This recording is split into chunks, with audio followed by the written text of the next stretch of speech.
Buenas tardes, bienvenidos a todos. Me siento hoy un afortunado de estar aquí ante vosotros y muy afortunado porque hayáis decidido todos y cada uno de vosotros haber pasado la tarde del sábado aquí, ¿vale? Un poco, la mayoría a lo mejor no sabe ni a qué viene, ¿verdad? Yo quisiera lanzar una pregunta, ¿no? Antes de continuar, ¿no? ¿Quién está dispuesto a tener esta tarde la mente abierta? ¿Vale? Pensaros bien esa pregunta. A continuación, ¿por qué estamos aquí? ¿Vale? ¿Por qué estamos aquí? Pues mira, estamos aquí por nuestro mayor tesoro. El mayor tesoro que una persona puede tener. Algo que ni el dinero ni el poder puede comprar. El tiempo. Nuestro tiempo. De hecho, este segundo acaba de pasar y ya no va a volver. ¿Cuál creéis que puede ser el mayor éxito de una persona? El mayor deseo que puede tener una persona. Y diréis, depende, ¿no? Claro, pues mayor éxito de una persona con 2 años, el mayor éxito que puede tener una persona es no hacerse pipí y caca encima. Con 3 años, poder andar sin caerse. Con 12 años, tener muchos amigos. Con 18 años, tener carnet de conducir. Con 20 años, tener relaciones sexuales. Con 30 años, tener dinero. Con 40 años, tener más dinero que con 30. Con 50 años, tener muchos amigos. Con 60 años, tener relaciones sexuales. Con 70 años, tener carnet de conducir. Con 80 años, poder andar sin caerse. Y con 90 años, no hacerse pipí y caca encima. Se cierra el círculo. La vida se pasa. No podemos vivir nuestra vida como si fuera un simulacro.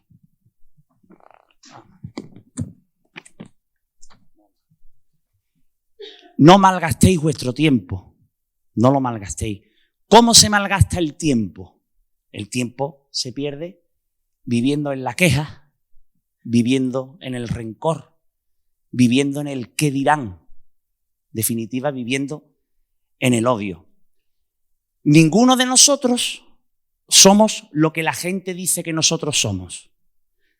Pero es que tampoco somos lo que nosotros creemos que somos. Somos nuestros actos, lo que hacemos con nuestro tiempo. ¿Cuál es el mayor logro de la humanidad a lo largo de los miles de años de existencia? No hablo de hace 50 años ni de 100. Digo desde que existe el hombre, desde que el hombre se desvincula del mono y es hombre. El mayor logro conseguido es el aumento de la esperanza de vida. Volvemos otra vez al tiempo. ¿Qué ocurre con eso? Que si tenemos más años de vida, tenemos que cuidar el envase. Tenemos que cuidar el cuerpo. ¿Y qué sería del cuerpo sin la mente?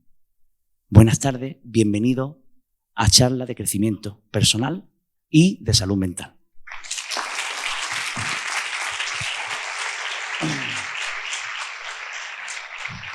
Mi nombre es Javi Jiménez, mi compañero Melchor Núñez.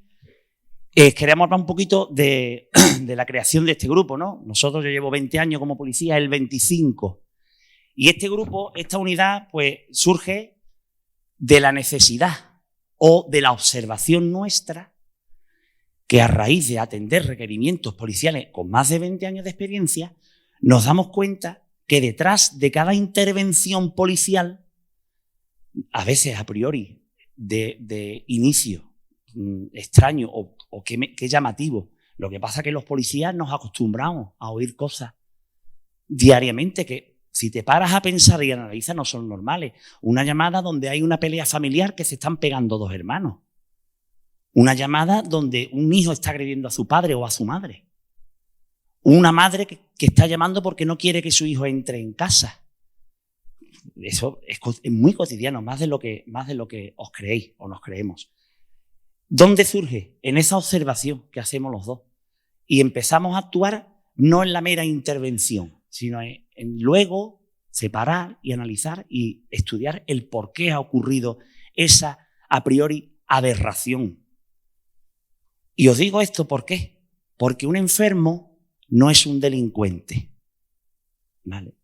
Nosotros empezamos a hacer nuestros pinitos en conversaciones entre él y yo, empezamos a trabajar y el día que le ponemos en conocimiento a la concejala de seguridad lo que estábamos haciendo, no solo nos autorizó y nos apoyó, sino que ella misma fue la que nos animó a no solo a esas meras actuaciones, sino a dar forma y crear, a ver qué se podía hacer. Y entre los tres pues, describimos y nos inventamos esta unidad de intervención familiar, tratamiento de adicciones y de mediación policial. Os dejo con mi compañero que os va a hablar un poquito de su papel en esto. Buenas tardes. Buenas tardes. Como me ha presentado ya el compañero Javi, yo soy Melchor Núñez, tengo 25 años, llevo 25 años en la Policía Local de Conil. Estoy graduado en Educación Social y experto universitario en mediación policial. Él lleva más el campo de las adicciones, yo más el de la mediación policial, pero somos un equipo. Ante todo, agradecer vuestra asistencia hoy aquí y quiero seguir con los agradecimientos. Agradecer a la concejalía, a la delegación de seguridad y a su concejala Antonia Alba y al señor jefe de la Policía Local que ha hecho posible que este proyecto, la creación del Grupo Romeo, se haga realidad. También quiero agradecer y hacer extensible este agradecimiento a todos y todas los compañeros y compañeras de la Policía Local de Conil por apoyarnos desde el primer momento y no solo apoyarnos, sino somos un equipo. Y en las intervenciones,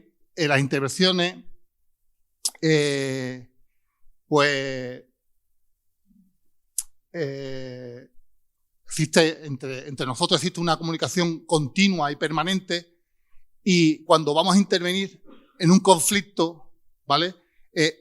Se detecta que detrás de ese conflicto subyace un problema mucho más grave relacionado con el tema de las adicciones.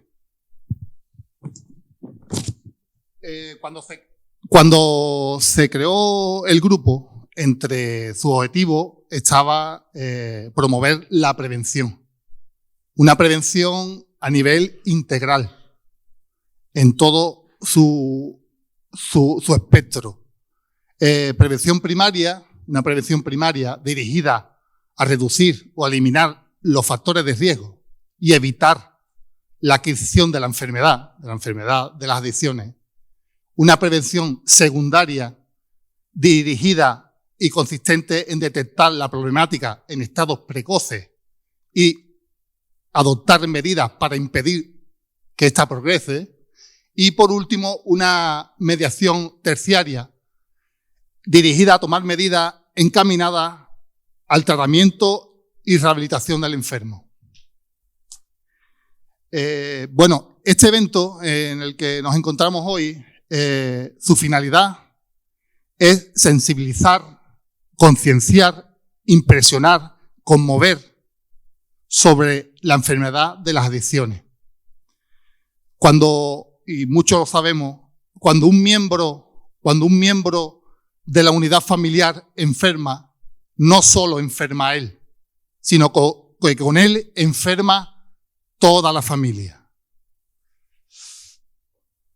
Bueno, este primer evento que celebramos no podíamos hacerlo de la mejor manera que contar con la valiosa participación de uno de los mejores terapeutas a nivel nacional, como es Alex Manejo, el verdadero protagonista de este evento, y que desde aquí también queremos agradecerle su entera disposición en todo momento.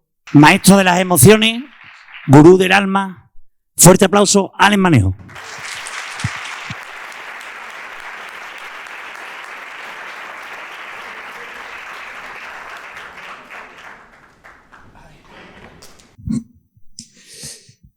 Muy buenas tardes. En primer lugar, quería agradecer la grandísima introducción que ha hecho la unidad del equipo Romeo. Con la conciencia que lo ha hecho, a mí me dejan siempre admirado porque es verdad que falta muchísimo conocimiento de la exhaustividad de la enfermedad que padecen cientos, yo diría que millones de personas, ¿no?, en el mundo, que está destrozando familias, que está destrozando hogares, que está destrozando almas y que está sobre todo matando muchísimas personas. Agradecerlo porque obviamente tener personas como este tipo de personas tan implicadas, ¿no?, en ver la delincuencia o ver las causantes de tanto dolor desde un punto de vista de no enfocarlo en lo que es un delincuente, sino que lo que es un enfermo mental, ¿no? Yo lo digo muchísimas veces y en la cárcel hay el 80-85% de las personas no son delincuentes, no son delincuentes y son enfermos mentales. Cuando te paras a analizar la situación de las personas, te das cuenta, si la analizas con razonamiento y lógica y elevas un poco, ¿no?, el nivel de conciencia, te das cuenta de que nadie va a robar a las 4 de la mañana para pagar la hipoteca, ni nadie va a robar para comer, sobre todo en un país en el que estamos, en el que casi siempre están cubiertas esas necesidades, ¿no? Sino con ayuda de un familiar o con ayuda de cualquier persona externa. Entonces te das cuenta de que lo que realmente hay son problemas mentales, ¿no? Son problemas que hacen y crean un desequilibrio mental y emocional, ¿no?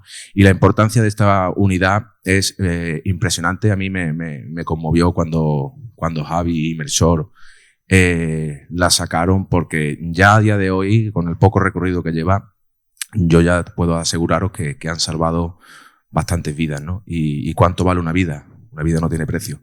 Ni la vida ni el tiempo se puede comprar, pero sí se pueden salvar, ¿no? Y es lo que ellos están haciendo, salvar vidas.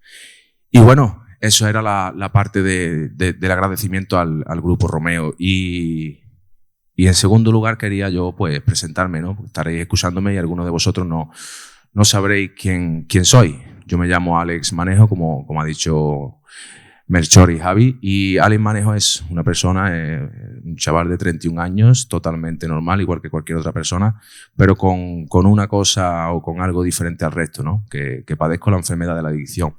Y lo bueno de todo esto es que fui consciente y fui capaz de recuperar el control de mi vida tras perderlo todo, tras terminar tocando fondo a través de llegar incluso a vivir debajo de un puente, ¿no? A día de hoy, Alex Manejo lleva 5 años y 8 meses más o menos ayudando a las personas que enfrentan esta problemática, ¿no? Y ahora yo os voy a contar el motivo por el cual yo me dedico a esto. Yo me dedico a ayudar a las personas sobre todo por algo que me hizo darme cuenta de la realidad, ¿no? Y era cuando empiezas a recuperarte y empiezan a estabilizarse tus sentimientos y tus emociones, con trabajo, esfuerzo, sacrificio, constancia y con muchísimas ganas y con muchísima actitud, empiezas a darte cuenta de algo súper importante, y es el sufrimiento. Ves en la cara de tu madre el sufrimiento, ves en la cara de tu madre la devastación que la droga ocasiona en las personas que la padecen, ¿no? Entonces, ahí hubo un clic en mí que fue la que decidió seguir adelante y recuperarse. Y me di cuenta de que, como mi madre, pues lloraban millones de madres, pero el problema es que lloraban no era que lloraban, el problema es que no sabían el motivo por el que lloraban. Simple y llanamente se daban cuenta de que su hijo se estaba muriendo, pero no sabían qué es lo que le pasaba. Así hay millones de personas. Entonces, yo después de tantísimos tratamientos me di cuenta de tantísimas recaídas, de tantísimas sobredosis, de terminar viviendo en la calle.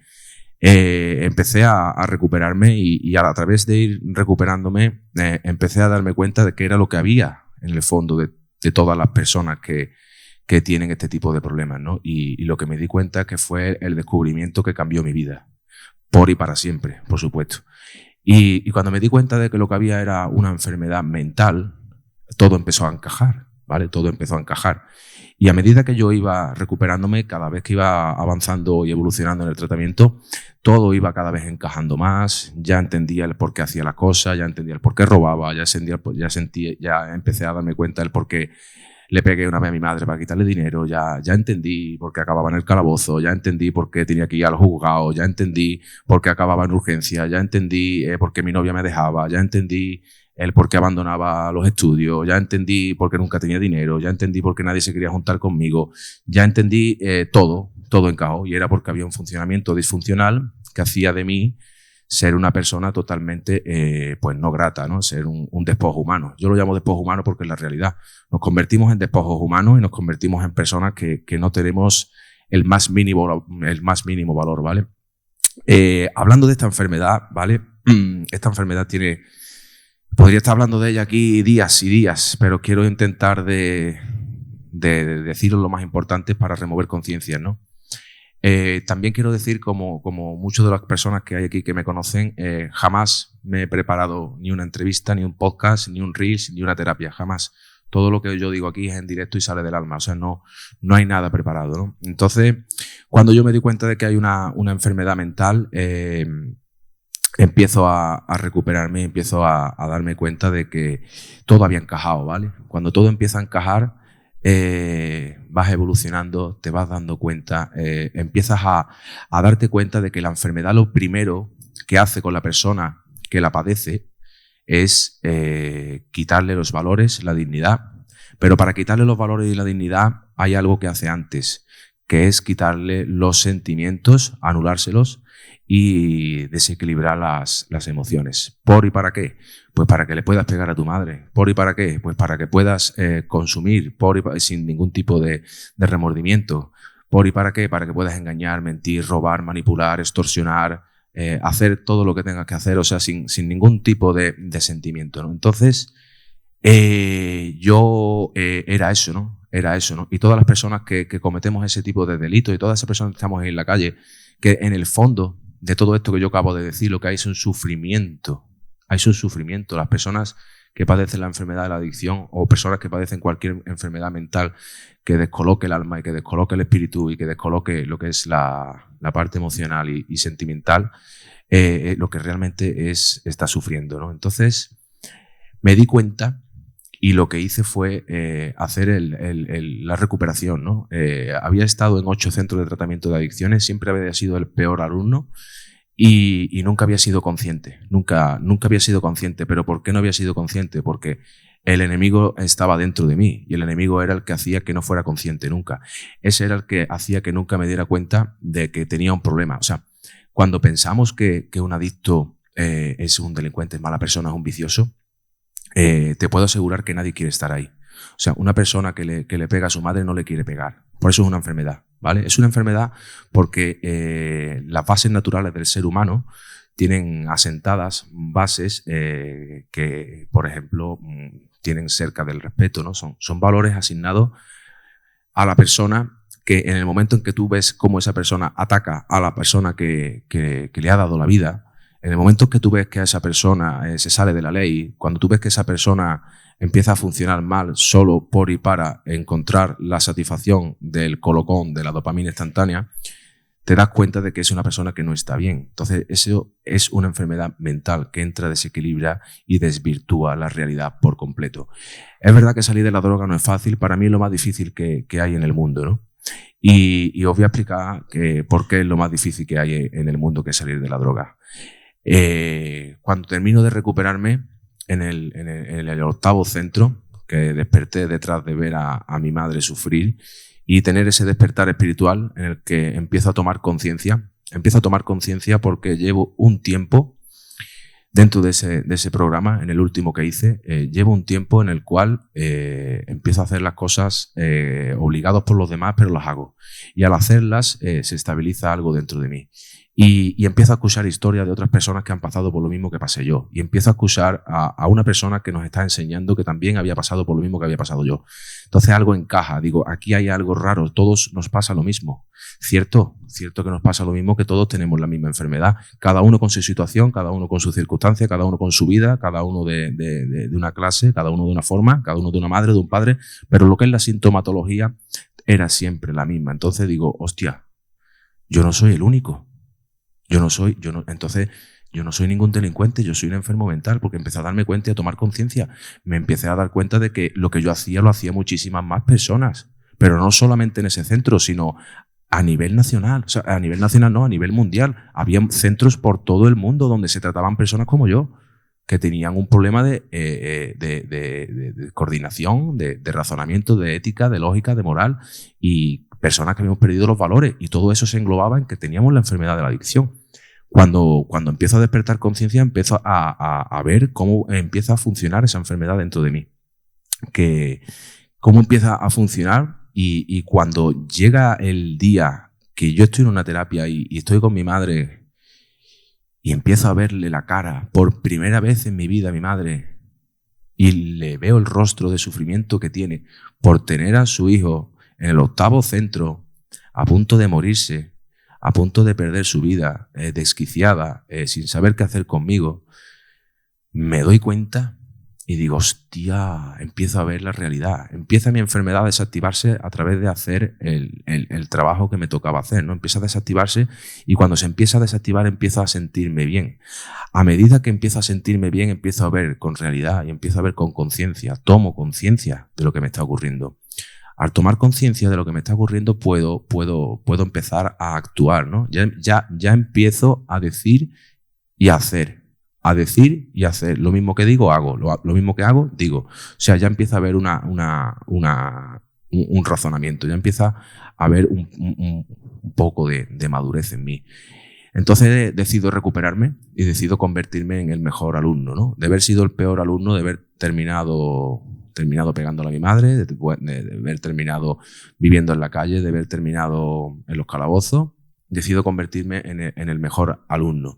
Empiezo a hacer lo que me toca, empiezo a recuperarme, empiezo a prestar atención y dentro de mí se empiezan a despertar muchísimas cosas. Se empiezan a despertar tantas cosas que al final me implico tanto que tengo la capacidad de ver la enfermedad en el de enfrente a un nivel un poco por encima de la media, ¿no? Y yo cuando termino de recuperarme, empiezo a hacer mi vida, pocas semanas después de recuperarme, y me llama una persona por teléfono y resulta que era un terapeuta que yo había tenido, un señor mayor, y quiere tomar conmigo un café. Esta persona se toma conmigo un café y me dice honestamente que yo no puedo dejar de pasar la oportunidad de ayudar al mundo porque el mensaje que yo transmitía calaba. Y el mensaje que yo transmitía tenía muchísima potencia y calaba en las personas que me acompañaban en recuperación. Lo que se suele llamar, ¿no?, un mentor o lo que se suele llamar un descubridor de talentos. Esta persona me anima a que empiece a ayudar a las personas y eso a mí ese día me descoloca. ¿Por qué? Porque yo tenía mi vida enfocada totalmente diferente a otro tipo de trabajo, a otro tipo de mentalidad, a otro tipo de vida. Y esta persona despierta en mí algo que, bueno, pues a raíz de eso y con la ayuda de mi familia, a través de convencerme también de empezar a hacerlo, comienzo mi proyecto, ¿no? Pero mi proyecto viene con una base. La base de mi proyecto era conseguir sacar el mejor partido de lo que yo había aprendido para poder dárselo al mundo y que muchísimas más madres como la mía dejaran de sufrir. Pero ya no solo muchísimas más madres como la mía, sino millones de personas como yo pudieran encontrar el problema exhaustivo de lo que realmente le pasaba y que ya ellos decidieran si recuperarse o no. Ya eso es decisión de cada uno. Pero lo que sí te puedo asegurar que nadie quiere estar consumiendo. Entonces empiezo a empezar a interesarme por dar ayuda de forma profesional, me saco mis titulaciones y hubo un momento en el cual intenté decidir dejarlo porque sabía que era una responsabilidad grande, sabía que era un trabajo complicado del cual tenía que dedicar mi vida a 24/7 por y para siempre, ¿no? Entonces no era algo fácil, no es un trabajo típico de 8 horas, es dar de ti lo mejor de ti desde el amor, desde el cariño, desde la empatía e intentar de salvar vidas, porque al final lo que hace un profesional de este tema es salvar vidas. Y tuve el amago de arrepentirme, pero mi padre en una llamada me convenció diciéndome que él sabía que yo desde pequeño venía para hacer algo grande, que por favor no... Me emociono, tío.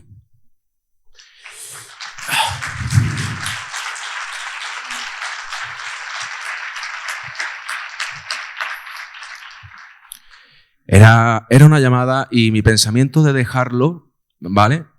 Venía provocado por la falta porque mi cuerpo lo que quería, o mi cabeza lo que quería era no tener problemas, ¿no? Y al final lo que quería era tener una vida tranquila.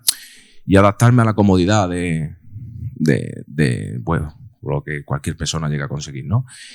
Y mi padre me hizo ver eso, ¿no? Me dijo que él desde pequeño pues sabía que yo venía para hacer algo grande, no sabía qué es lo que era, pero que siempre había tenido algo muy diferente de lo demás y que si no me estaba dando cuenta de que el tren estaba pasando y de que la oportunidad era esa y que mi propósito de vida había venido la vida y me lo había puesto por delante. Así que sin más no pude desaprovecharlo y me monté en el tren de la ayuda, ¿no?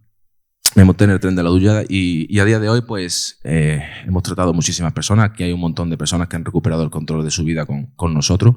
Obviamente yo sin mi equipo y sin las personas que me rodean sería incapaz de hacer nada.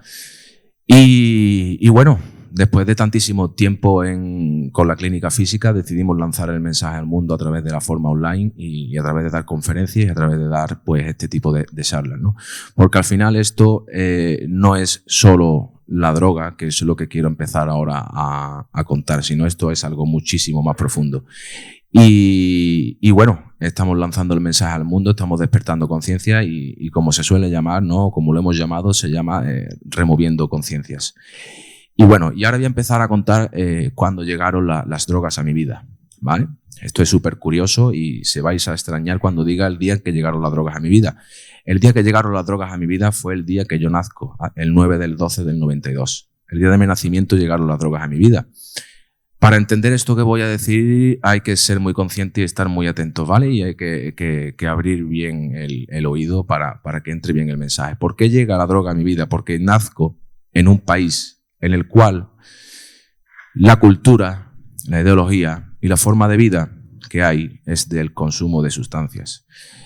¿Cómo se extrapola esto al día de mi nacimiento? Pues el día de mi nacimiento, yo no lo recuerdo obviamente, pero yo sé perfectamente que el día de mi nacimiento el traer una vida al mundo se celebra. ¿Cómo se celebra en España? Con alcohol. Yo voy creciendo y ya cuando ya empiezo a tomar conciencia, 3, 4, 5, 6 años, empiezo a ver, yo empiezo a darme cuenta de que abro la nevera de mi casa, igual que en todas las casas de cualquier español, hay una botella de vino o una botella de cerveza, ¿vale? Ya yo me doy cuenta de que cuando llegan los fines de semana, todas las personas que me rodean se toman una copita para celebrar algo, para ser felices, para relajarse, para disfrutar. Entonces yo voy creciendo y me voy empezando a dar cuenta de que llega Navidad. En Navidad, pues todo el momento en el cual no se estaba trabajando, yo no estaba en el colegio y los demás no estaban trabajando, veo que es sinónimo de celebración a través del consumo de alcohol, ¿no? Porque yo lo que veía era alcohol. En mi casa no se ha usado ningún tipo de sustancia que no sea el alcohol, como en todas, de una forma regular. En mi casa no ha habido ningún problema de alcoholismo, ni mucho menos, pero sí que había un consumo cultural. Entonces yo empiezo a crecer igual que muchísimas personas, asociando la diversión, asociando el descanso, asociando el ocio, asociando las fiestas, asociando todo lo que lleva el tiempo libre en España. Si es un martes, fiestas, se consume. Moderadamente o no moderadamente, eso lo vamos a ver un poco más adelante, ¿vale? Porque aquí entra la parte de la enfermedad de la adicción, el que la padece y el que no la padece, ¿vale? Pero empiezo a darme cuenta de que yo me llevo a mis padres a la feria y la feria me montan en los cacharritos, pero después de los cacharritos, a donde voy es a la caseta. Y en la caseta todo el mundo tiene un vaso en la mano. Hostia. Llega Navidad exactamente igual. Llega el viernes, me paro con mi padre en un bar y mientras yo estoy jugando con la pelota, pues los señores y las personas han terminado su jornada y están relajándose con un vaso en la mano. Empiezo a ver que consumen esa sustancia y se ponen alegres, se ponen contentos. Se dice, por alguna manera, empiezo a ver la felicidad dentro del consumo. Creo que el consumo es normal. Claro, es tan normal como que la droga lleva código de barras. ¿Cuál es el código de barras de la droga? El alcohol, las pastillas, los fármacos que se venden en la farmacia. Entonces voy creciendo y cuando nos tenemos que dar cuenta de que cuando una persona nace, esa persona no nace sabiendo, Nacemos sin hablar, nacemos sin andar, nacemos sin saber comer, nacemos sin nada. Vamos aprendiendo todo lo que nos va rodeando. Nuestra ideología, nuestra mentalidad, nuestra parte interna empieza a crecer y a aprender de todo lo que le rodea. O sea, esto es algo muy profundo. ¿Por qué? Porque de aquí radica el 80% de las personas que están en la cárcel, el montón de personas que se han muerto por la droga, la generación que se llevó la heroína en los años 80, radica el 50% de los divorcios en España, radica las peleas, radica pues muchísimas cosas que vienen a hacer daño, ¿no?, a este mundo. Entonces, ¿qué es lo que ocurre? Yo era un niño un poco tímido, era un niño que era muy apartado de la sociedad. Yo tenía ciertas carencias, ciertas inseguridades, ciertos miedos, ciertos rasgos de personalidad que eran de una persona sensible, de una persona que no era como los demás, ¿vale? Era el niño que no era popular, era el niño apartado, era el niño al que le hacían bullying, era el niño que era diferente. Había muchos así, no era yo solo. ¿Qué es lo que ocurre? Que así hay muchísimas personas. ¿Qué es lo que pasa? Que nunca se le presta atención a ese tipo de personas. No se le presta atención y nada. Y aquí vive todo el mundo, tiene que vivir y seguir hacia adelante. A medida que van pasando los años, claro, yo me he criado en una casa cultural en España y mis amigos se han criado en una casa cultural en España. Todos hemos aprendido que el ocio, el tiempo libre, lo único que se suele hacer es diversión. Y la diversión está asociada al alcohol, ¿no? Que por ahí empiezan el 95% de los adictos, ¿no?, con el consumo de alcohol. ¿Qué es lo que ocurre? Pero yo al tener estas carencias, yo al tener estas inseguridades, yo al tener estos miedos, llega la edad de los 13, de los 12, de los 11 y ya pues es uno un poco mayor y ya empieza pues a simular, ¿no? A simular o a intentar de parecerse a las personas que lo han enseñado, ¿no? Como mi padre, como nuestro superhéroe, que son las personas que van por encima de nosotros y queremos pues siempre ser igual que ellas o queremos hacer las mismas cosas que ellas. Yo, al tener esas carencias, bueno, yo lo llamaba como que eso era mi personalidad y punto, no pasa nada. Pero claro, esas carencias tenían un nombre que se llamaban enfermedad de adicciones.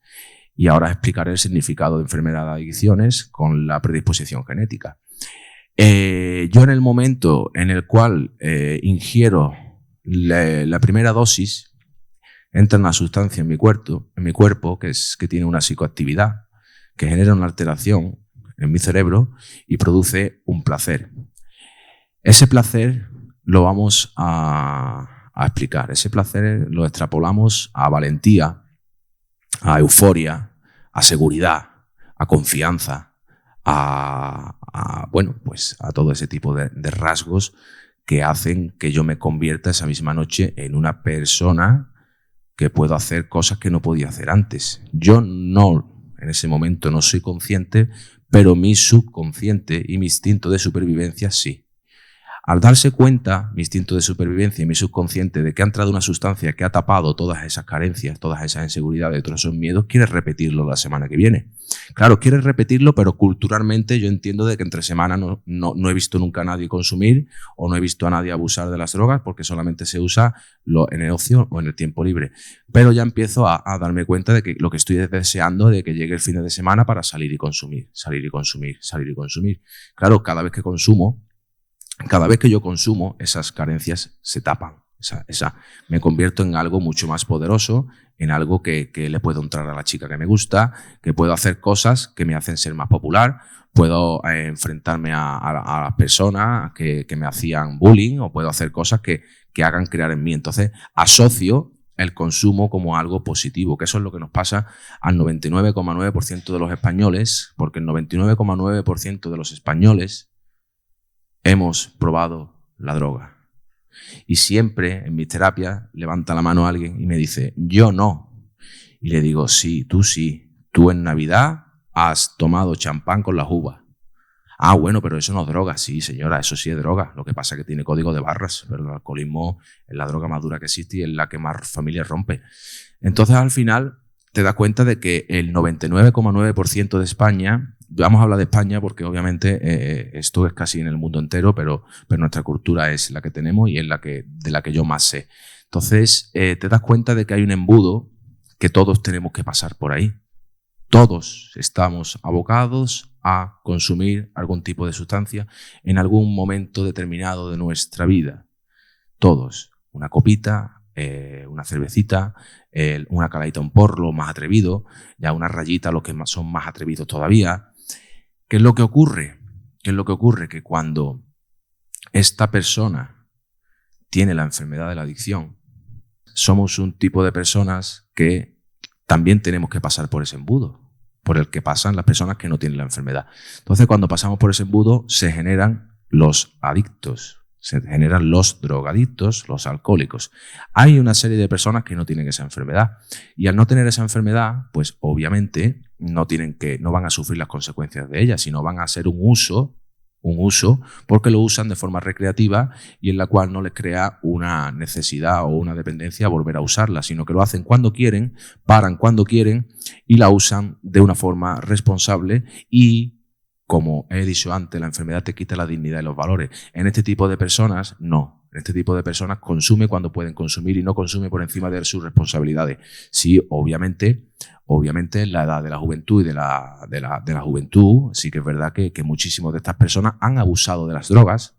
Conocemos a muchísimas personas que en su juventud han abusado de las drogas, luego se han casado y han tenido una vida estable. El adicto es imposible. El adicto, en el momento en que consume, se le corta la edad de maduración. Entonces estamos todos abocados a pasar por ese embudo. Claro, ¿qué es lo que ocurre? Que nadie sabe esto que yo estoy hablando. Entonces, como nadie lo sabe, pues nadie le presta atención. Nadie, cuando tienes 13, 14, 12, 15, 18 años, esto que yo estoy diciendo no lo escuchas. ¿Por qué? Porque no va en contra de tu cultura, va en contra de lo que te han enseñado, va en contra de todo. Entonces, me encuentro muchísimos casos que me dicen, bueno, ¿y cómo disfruto? ¿Cómo disfrutas? No, es que si yo no puedo salir a tomarme una copita, una cervecita. Sí, es que disfrutar de la vida no solo es consumir sustancias psicoactivas, eso es lo que te han enseñado, pero eso no es lo que hace disfrutar, eso no es lo que te hace disfrutar de la vida, eso es lo que te la va a destrozar. Y aunque no seas adicto, te la va a condicionar.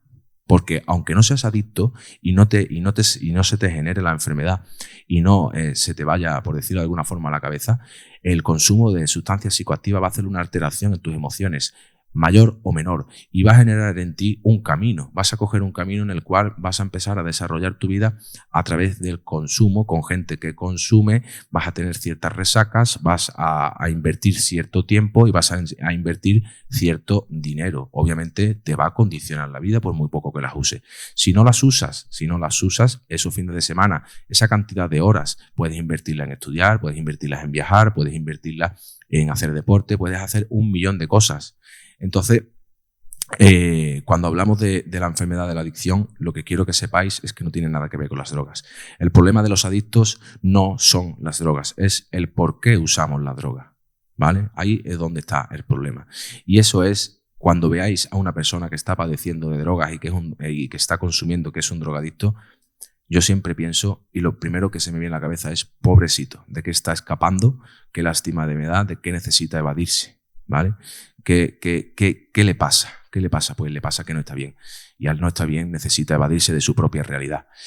Entonces, yo voy creciendo, ¿vale? Y me empiezo a dar cuenta de que cada vez necesito más sustancias psicoactivas para necesitar tapar esas carencias, para necesitar tapar esas inseguridades y esos miedos. ¿Por qué? Porque empiezo a crear tolerancia.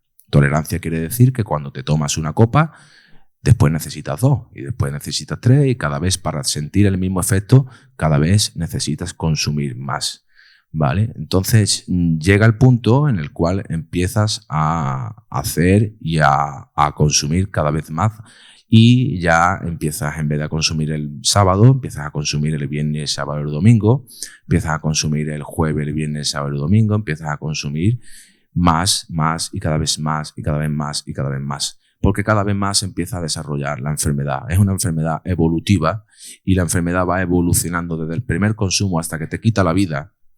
Va evolucionando y cada vez necesitas consumir más. Pero para consumir más no es tan fácil como ir a comprar o irte a un bar y consumir. No, cada vez se va complicando más la cosa. Cada vez hay más obstáculos que te impiden poder consumir más. Como que tu mujer se puede dar cuenta, como que tu padre se puede dar cuenta, como que es un lunes y hay que trabajar y no puedes estar colocado, pero tú necesitas hacerlo por encima y por lo alto de cualquier responsabilidad y por lo alto de cualquier situación, ¿vale? Entonces, ¿qué es lo que ocurre? Empiezan a llegar los problemas. Cuando empiezan a llegar los problemas, hay algo dentro de ti que se activa. ¿Qué es lo que se activa? Se activa el autoengaño. El autoengaño que es que todo el mundo ve que no estás bien, pero el único que no lo ves eres tú, ¿vale? Es uno de los síntomas de esta enfermedad. El autoengaño y la realidad totalmente desvirtuada. Mi familia empieza a intentar sacarme de las drogas de una forma incansable, de una forma obsesiva, porque ven el camino que llevo y ven que al final me estoy destrozando la vida. Mi cuerpo empieza a demacrarse, mi padre empieza a perder los nervios, mi madre empieza a perder los nervios y ven cómo su hijo se está yendo y él no lo ve. Porque al final te das cuenta de que la droga, el consumo, la enfermedad, como cualquier tipo de enfermedad, lo único que quiere es matarte. Al final tiene mucho sentido, tiene muchísimo sentido y aparte muchísimas veces lo consigue, ¿vale? Lo consigue muchísimas veces. Otras veces no lo consigue tanto porque actúan los servicios sanitarios y otras veces no lo consiguen porque termina en la cárcel. Si no terminara en la cárcel seguiría consumiendo y terminaría muerto. Y mis padres intentan incansablemente sacarme del mundo de las drogas haciendo de todo, pero todo el mundo ve que yo estoy mal, pero yo no lo veo. ¿Por qué no lo veo? Porque mi enfermedad quiere que yo no lo vea, porque si soy capaz de verlo voy a dejar de consumir y eso es lo que ella no quiere. Ella quiere que yo siga consumiendo por encima de todo y rompiendo valores y rompiendo dignidad, incluso hasta teniendo lo que pega a mi madre, empujando a mi abuela, lo que haga falta. A ella no le importa. La droga no tiene piedad. La droga, yo hablo mucho de la droga, pero realmente es la enfermedad. Pero cuando hablamos de la droga, esa enfermedad que usa esas drogas no tiene ningún tipo de piedad. Cuando la droga entra en una casa lo destroza todo. Lo destroza todo. Lo primero que te destroza es a ti como persona. Lo primero que hace contigo es destrozarte a tal nivel que llegan días que no quieres vivir. Hay días que quieres quitarte la vida. Hay días que te sientes tan mal y tan arrepentido de la persona en la que te has convertido que te das asco a ti mismo. Pero claro, en el momento en que te arrepientes y te das asco a ti mismo, empieza a funcionar la sintomatología de esta enfermedad de nuevo y hace que te autoengañes. ¿Cómo te autoengañas? Ya no lo voy a hacer más. Ya te prometo que yo lo voy a conseguir. Te prometo que eso ha sido un problema que he tenido, ya no lo voy a hacer más porque yo creo que solo voy a poder. Porque es que yo, claro, ¿qué ocurre con todo eso? Esa es la parte de la sintomatología de la manipulación. Cuando entra la manipulación, que es otro de los síntomas de esta enfermedad, empiezas a manipularte tú a ti mismo. Es que tú te estás creyendo tus propias mentiras y al tú creértelas intentas, porque para ti son ciertas, porque tú a ti te engañas automáticamente, intentas convencer a tu familia. Pero nosotros, al ser adictos, tenemos la habilidad de darnos cuenta de que nuestra familia tiene un lazo emocional con nosotros. O sea, tienen un sentimiento hacia nosotros. Nosotros hacia ellos no, pero ellos hacia nosotros sí. Nos quieren. Porque nuestra madre nos quiere, porque nuestra pareja nos quiere, porque nuestro padre nos quiere. Entonces, ¿qué es lo que ocurre aquí? Que nosotros, la droga tiene tal tipo de maldad que hace y engaña a tus propios familiares. Los engaña y ellos te creen, confían en ti. Pero confían en ti, de verdad que confían, y mi madre confiaba, mi padre confiaba y yo tenía 1 gramo en el bolsillo. O sea, es una auténtica pasada. Y vuelves a engañarlo y vuelves a manipularlo y vuelves a entrar lo que se suele llamar el bucle, ¿vale? Como cualquier bucle, es como cualquier ciclo. El bucle es la lío, consumo, me levanto por la mañana, me arrepiento, lo paso mal, pido perdón, manipulo, me manipulo a mí, me lo creo, ya no lo hago más y al segundo o el tercer día no era para tanto. Porque eso fue un momento esporádico. Ya de aquí para adelante lo voy a controlar. Ya no lo hago más. Llega el jueves, bueno, me voy a tomar una cervecita. Porque todavía no te has dado cuenta de que la cerveza es droga. Y que tu cabeza no entiende de alcohol, ni de cocaína, ni de que un código de barra termine en 84, ni que 1 gramo de cocaína no tenga código de barra. Tu cabeza lo que entiende es de la psicoactividad que tiene esa sustancia. ¿Qué es lo que el receptor dopaminérgico recibe? El receptor dopaminérgico recibe dopamina, ¿vale? Esto es como cuando vamos a un restaurante a comer. A cada uno de los que hay aquí le gusta un tipo de comida, pero lo que llega al organismo son los nutrientes, ¿vale? Cada uno de nosotros tenemos una droga estrella, que es la droga que nos gusta, por su sabor o por lo que sea, pero lo que realmente llega es la cantidad de dopamina. Entonces empiezas a consumir otra vez alcohol porque te engaña, porque ves que es algo normal y automáticamente se vuelve a activar la enfermedad y otra vez te lleva a consumir. Y entramos en ese bucle autodestructivo que conozco gente que llevan ahí 50 años y que no han salido nunca de él. Y ese bucle autodestructivo yo lo extrapolo a que son personas que están sufriendo. Son personas que todavía no han encontrado el sentido de la vida, porque el sentido de la vida, para mí, personalmente, es ser feliz. Claro, la enfermedad de la adicción me mantenía en el sufrimiento, siempre. ¿Por qué? Porque era una lucha constante conmigo y contra mí. Tenía el demonio dentro, tenía el problema, lo tenía yo. Y el enemigo estaba dentro. Y esa enfermedad, al tú romperle a una persona los valores, al tú tener a una persona mintiendo, al tú tener a una persona manipulando, engañando, robando, al tener una persona haciendo todo este tipo de hábitos y actitudes, eso genera una negatividad en la persona y lo mantiene en el sufrimiento. ¿Por qué lo mantiene en el sufrimiento? Porque está consumiendo negatividad, porque no se siente bien con lo que hace, porque hay una parte de nosotros que se llama la conciencia. Y en la conciencia, a la conciencia no la puedes engañar. Tu conciencia llega a un punto en la que es la que te dice, después de consumir, es la que te da la tabarra. La conciencia es la que después de consumir te dices, hostia, tío, ¿qué has hecho? La que has liado, la que has formado, lo que dijiste, lo que has hecho. A esa no la podemos engañar. Entonces, cuando tú consumes negatividad, tu conciencia sabe lo que tú estás consumiendo y hace de ti que estés en el sufrimiento. ¿Por qué estamos en el sufrimiento? Porque al generar el sufrimiento genera en nosotros y activa algo que es algo que realmente te intenta decir que te alejes de lo que estás haciendo, que te está creando sufrimiento. Esto lo podéis extrapolar a cualquier parte o a cualquier sentido o a cualquier persona que tenga enfermedad de adicción, no tenga enfermedad de adicción, o sea lo que sea. Cuando estás sufriendo por algo es tu cuerpo reaccionando y te está diciendo que de ahí no es. Pero ¿qué ocurre cuando tenemos la enfermedad de la adicción? Que en el momento en que tu conciencia habla, ella viene para decirte no la excuse. No la excuse. Excúsame a mí. Escúchame, mira, no pasa nada, la has liado, pero tú ya no lo vas a hacer más, tú ya lo vas a controlar, todo va a salir bien. Tapa la conciencia, te manipula, te hace ver lo blanco-negro y te convence. O sea, para que lo lleguéis a saber, la conciencia, la enfermedad de la adicción radica en el pensamiento. Las personas que no habéis padecido de adicciones y que no tenéis ni idea de lo que pasa por la cabeza de una persona que tiene problemas con drogas, porque la veis y decís, este hombre, ¿cómo puedes hacer eso? Este hombre se está destrozando la vida, este hombre está sufriendo. Pues para que se hagáis una idea, la enfermedad de la adicción tiene un filtro puesto en el aparato reproductor del pensamiento. Y ella es la que te dice a ti lo que tienes que hacer. Es el mismo que cuando tú tienes hambre te dice, come.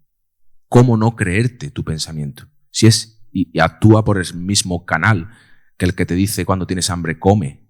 O sea, te engaña a tal nivel porque es que es súper doloroso. Ya una vez que empiezas el tratamiento te empiezas a dar cuenta y puedes empezar a identificar de dónde viene y de dónde no viene. Pero para que se deis cuenta de la dificultad que tiene identificar y darse cuenta de que tenemos una enfermedad. Fijaros dónde radica. Esa es la que te dice, drógate. Esa es la que te dice, no va a pasar nada. Y es la que te tiene engañándote día tras día, día tras día, día tras día. Hasta que llega un punto en el cual se toca fondo. Hay unos que tocan fondo, hay otros que no lo tocan. En el caso mío, mi pensamiento hacía conmigo lo que quería, ¿no? A nivel de ser yo una marioneta de la enfermedad. Entonces tuve que tocar fondo. Cuando tocas fondo, ¿qué es lo que ocurre? ¿Vale? Para que se deis cuenta de las personas que nos recuperamos, el por qué nos recuperamos. Nos recuperamos porque cuando tocas fondo, ¿tocar fondo qué es? Tocar fondo es llegar al fondo, tal como la palabra lo dice, pero es a lo más profundo que puede llegar un ser humano cuando lo pierde todo, por sus actos, por sus actitudes, por su forma de ser, por su forma de comportarse. Llega al fondo. Cuando llegas al fondo te ves solo, tirado debajo de un puente. Hay gente que no acaba debajo de un puente, porque tocar fondo no es solo de acabar debajo de un puente. Tocar fondo se puede acabar de muchas formas. Hay formas porque hay personas que tienen capacidad económica, entonces no tienen por qué tocar fondo. Pero sí tocan fondo con su propio alma y se pudren por dentro. Y llega un día, como cuando yo estaba en la calle, que también vuelve a actuar como seres humanos que somos, el instinto de supervivencia, que intenta de que no te mueras, ¿vale? Y son esos 5 minutos de lucidez que te dicen, Quillo, recupérate. Sal de esto que te va a matar. Y esos son 5 minutos de lucidez que tiene el adicto, son en los que pide ayuda, ¿vale? Después pasan esos 5 minutos y vuelve el autoengaño, pero durante esos 5 minutos has tenido la capacidad de pedir ayuda y llegar al sitio para poder recuperarte, y ya ahí empiezan a contraatacar esa enfermedad.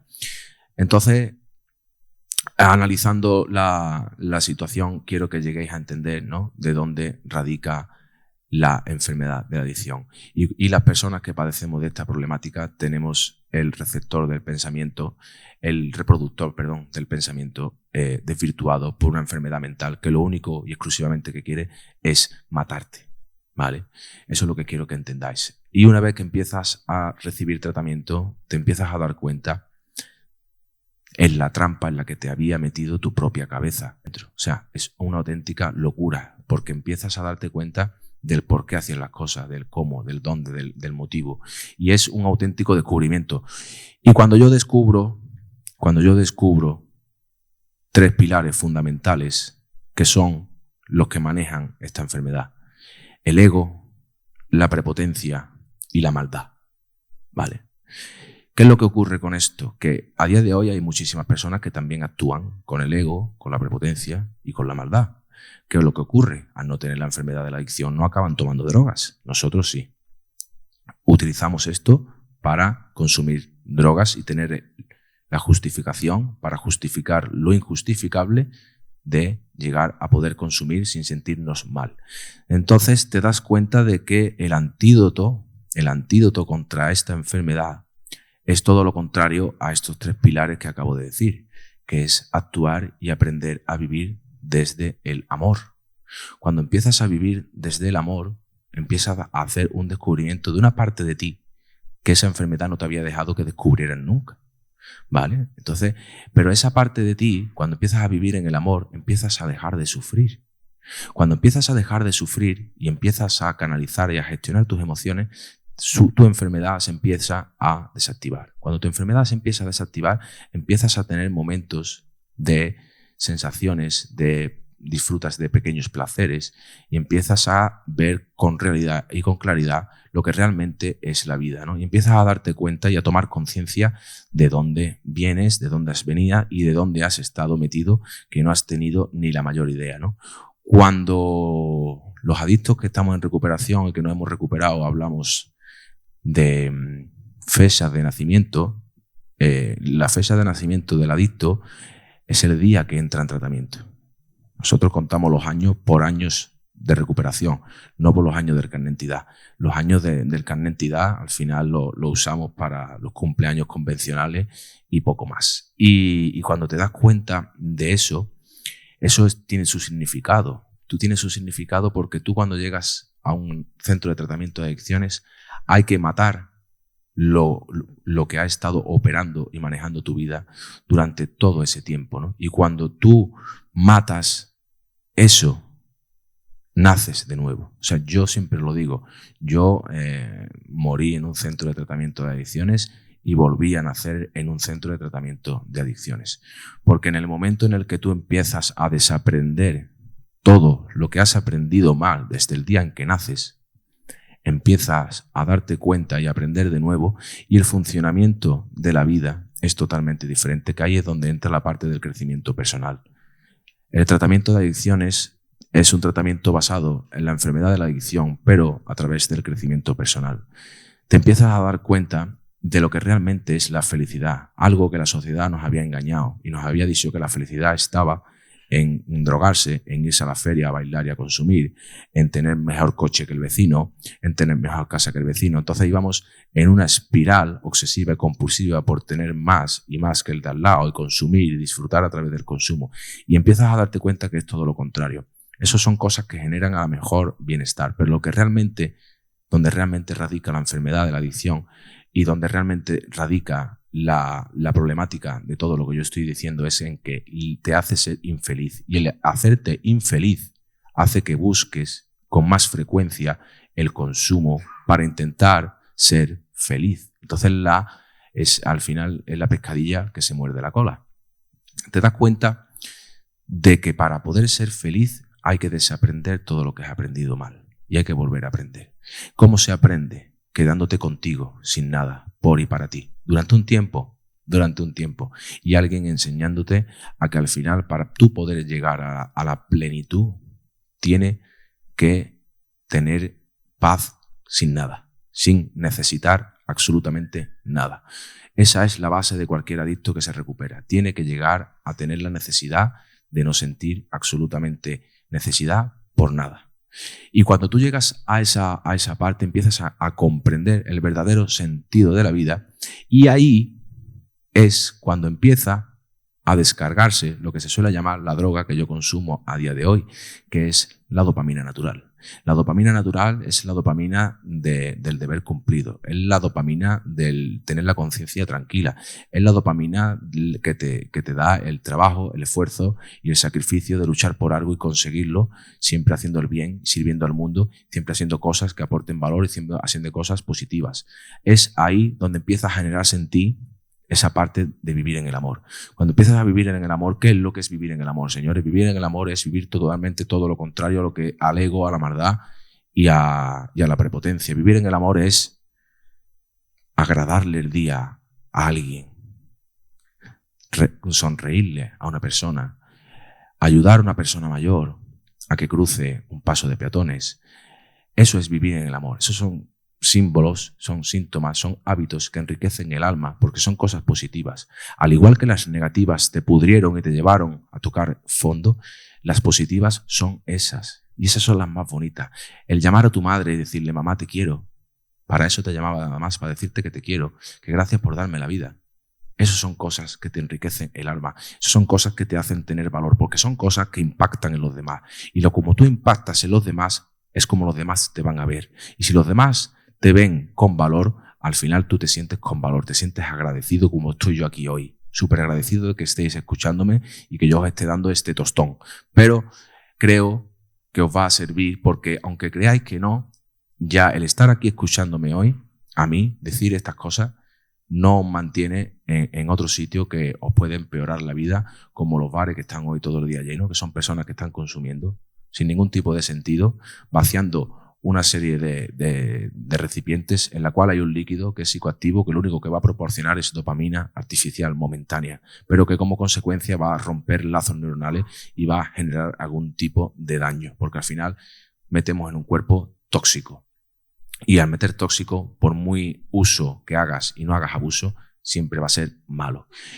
Y para ir terminando, lo que yo quería decir también, que cuando ya consigues recuperarte y vives en el amor, ¿vale? Cuando vives en el amor, súper importante, vivir en el amor no significa ser tonto, vivir en el amor no significa darle besos y abrazos a todo el mundo, vivir en el amor significa vivir en la paz, en la tranquilidad, en la conciencia, en la amabilidad, en la actitud mental positiva, en la adquisición de hábitos positivos, en el crecimiento personal para ir mejorando como persona y al final ir creciendo cada vez más. Y eso es la droga que los recuperados a día de hoy consumimos.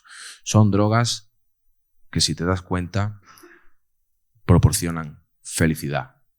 Proporcionan felicidad sin tener que meter nada externo en tu cuerpo.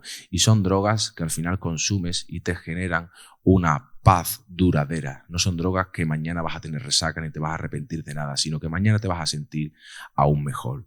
Y por eso estoy yo aquí, para intentar daros el conocimiento del porqué la cultura y la ideología y por qué el funcionamiento de lo que aprendemos es tan importante.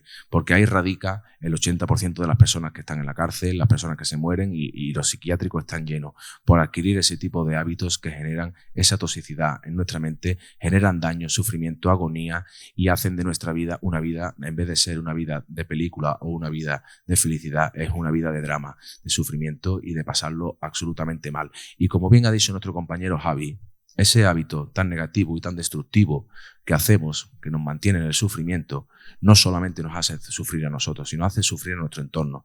La enfermedad de la adicción es una enfermedad mental que la padece una persona, pero que afecta a todas las personas que tienen un vínculo emocional contigo, porque esas personas no tienen los sentimientos desequilibrados y esas personas sienten, y al ver cómo tú te estás destrozando, ellos lo pasan mal. Y al pasarlo mal también generan negatividad, y al generar negatividad también tiene como consecuencia sufrimiento en sus propias vidas. Y si tiene consecuencia en sus propias vidas sufrimiento, ese sufrimiento lo extrapolan a sus hijos, lo extrapolan a las personas que lo rodean. Y ahí viene la cadena del sufrimiento que al final el adicto llega a afectar muchísimos aspectos, muchísimas áreas, muchísimas personas y un entorno enorme. Así que yo lo que quiero hacer ahora, después de haber contado todo esto, quiero que me hagáis todas las preguntas que queráis, todas las incógnitas, todas las dudas, qué es lo que realmente más os ha interesado, qué es lo que más realmente necesitáis que yo más os explique, para así poder intentar de esclareceros vuestras dudas y cualquier tipo de situación que necesitéis porque estéis viviendo algún conflicto en casa, porque no entendáis algo o porque queráis saber algo más que yo no haya podido contar en esta hora que llevo yo aquí. ¿Vale? Javi, ¿qué tal? Me gustaría ser yo el primero que le hiciera. Olé. Así, para los asistentes, desarrollar un poquito la explicación y la síntesis de la adicción sin sustancias. Hablemos de juego, de nuevas tecnologías. Cuando hablamos de adicciones, la adicción no tiene nada que ver con las drogas. Lo que pasa que lo que lleva a las personas a entender que tienen una adicción son el consumo de sustancias psicoactivas, ¿no? Sustancias que al final ingerimos. Pero realmente la enfermedad de la adicción es una obsesión, una compulsión y una impulsividad por algún comportamiento, actitud y, por supuesto, sustancia. Hablamos de la sustancia porque cuando hablamos de la sustancia, cuando las personas van a un centro de tratamiento de adicciones es porque la sustancia los ha reventado. Pero si esa persona es adicta al trabajo, eso está bien visto en nuestra sociedad. Entonces no tiene un problema, lo vemos como una persona que es un trabajador.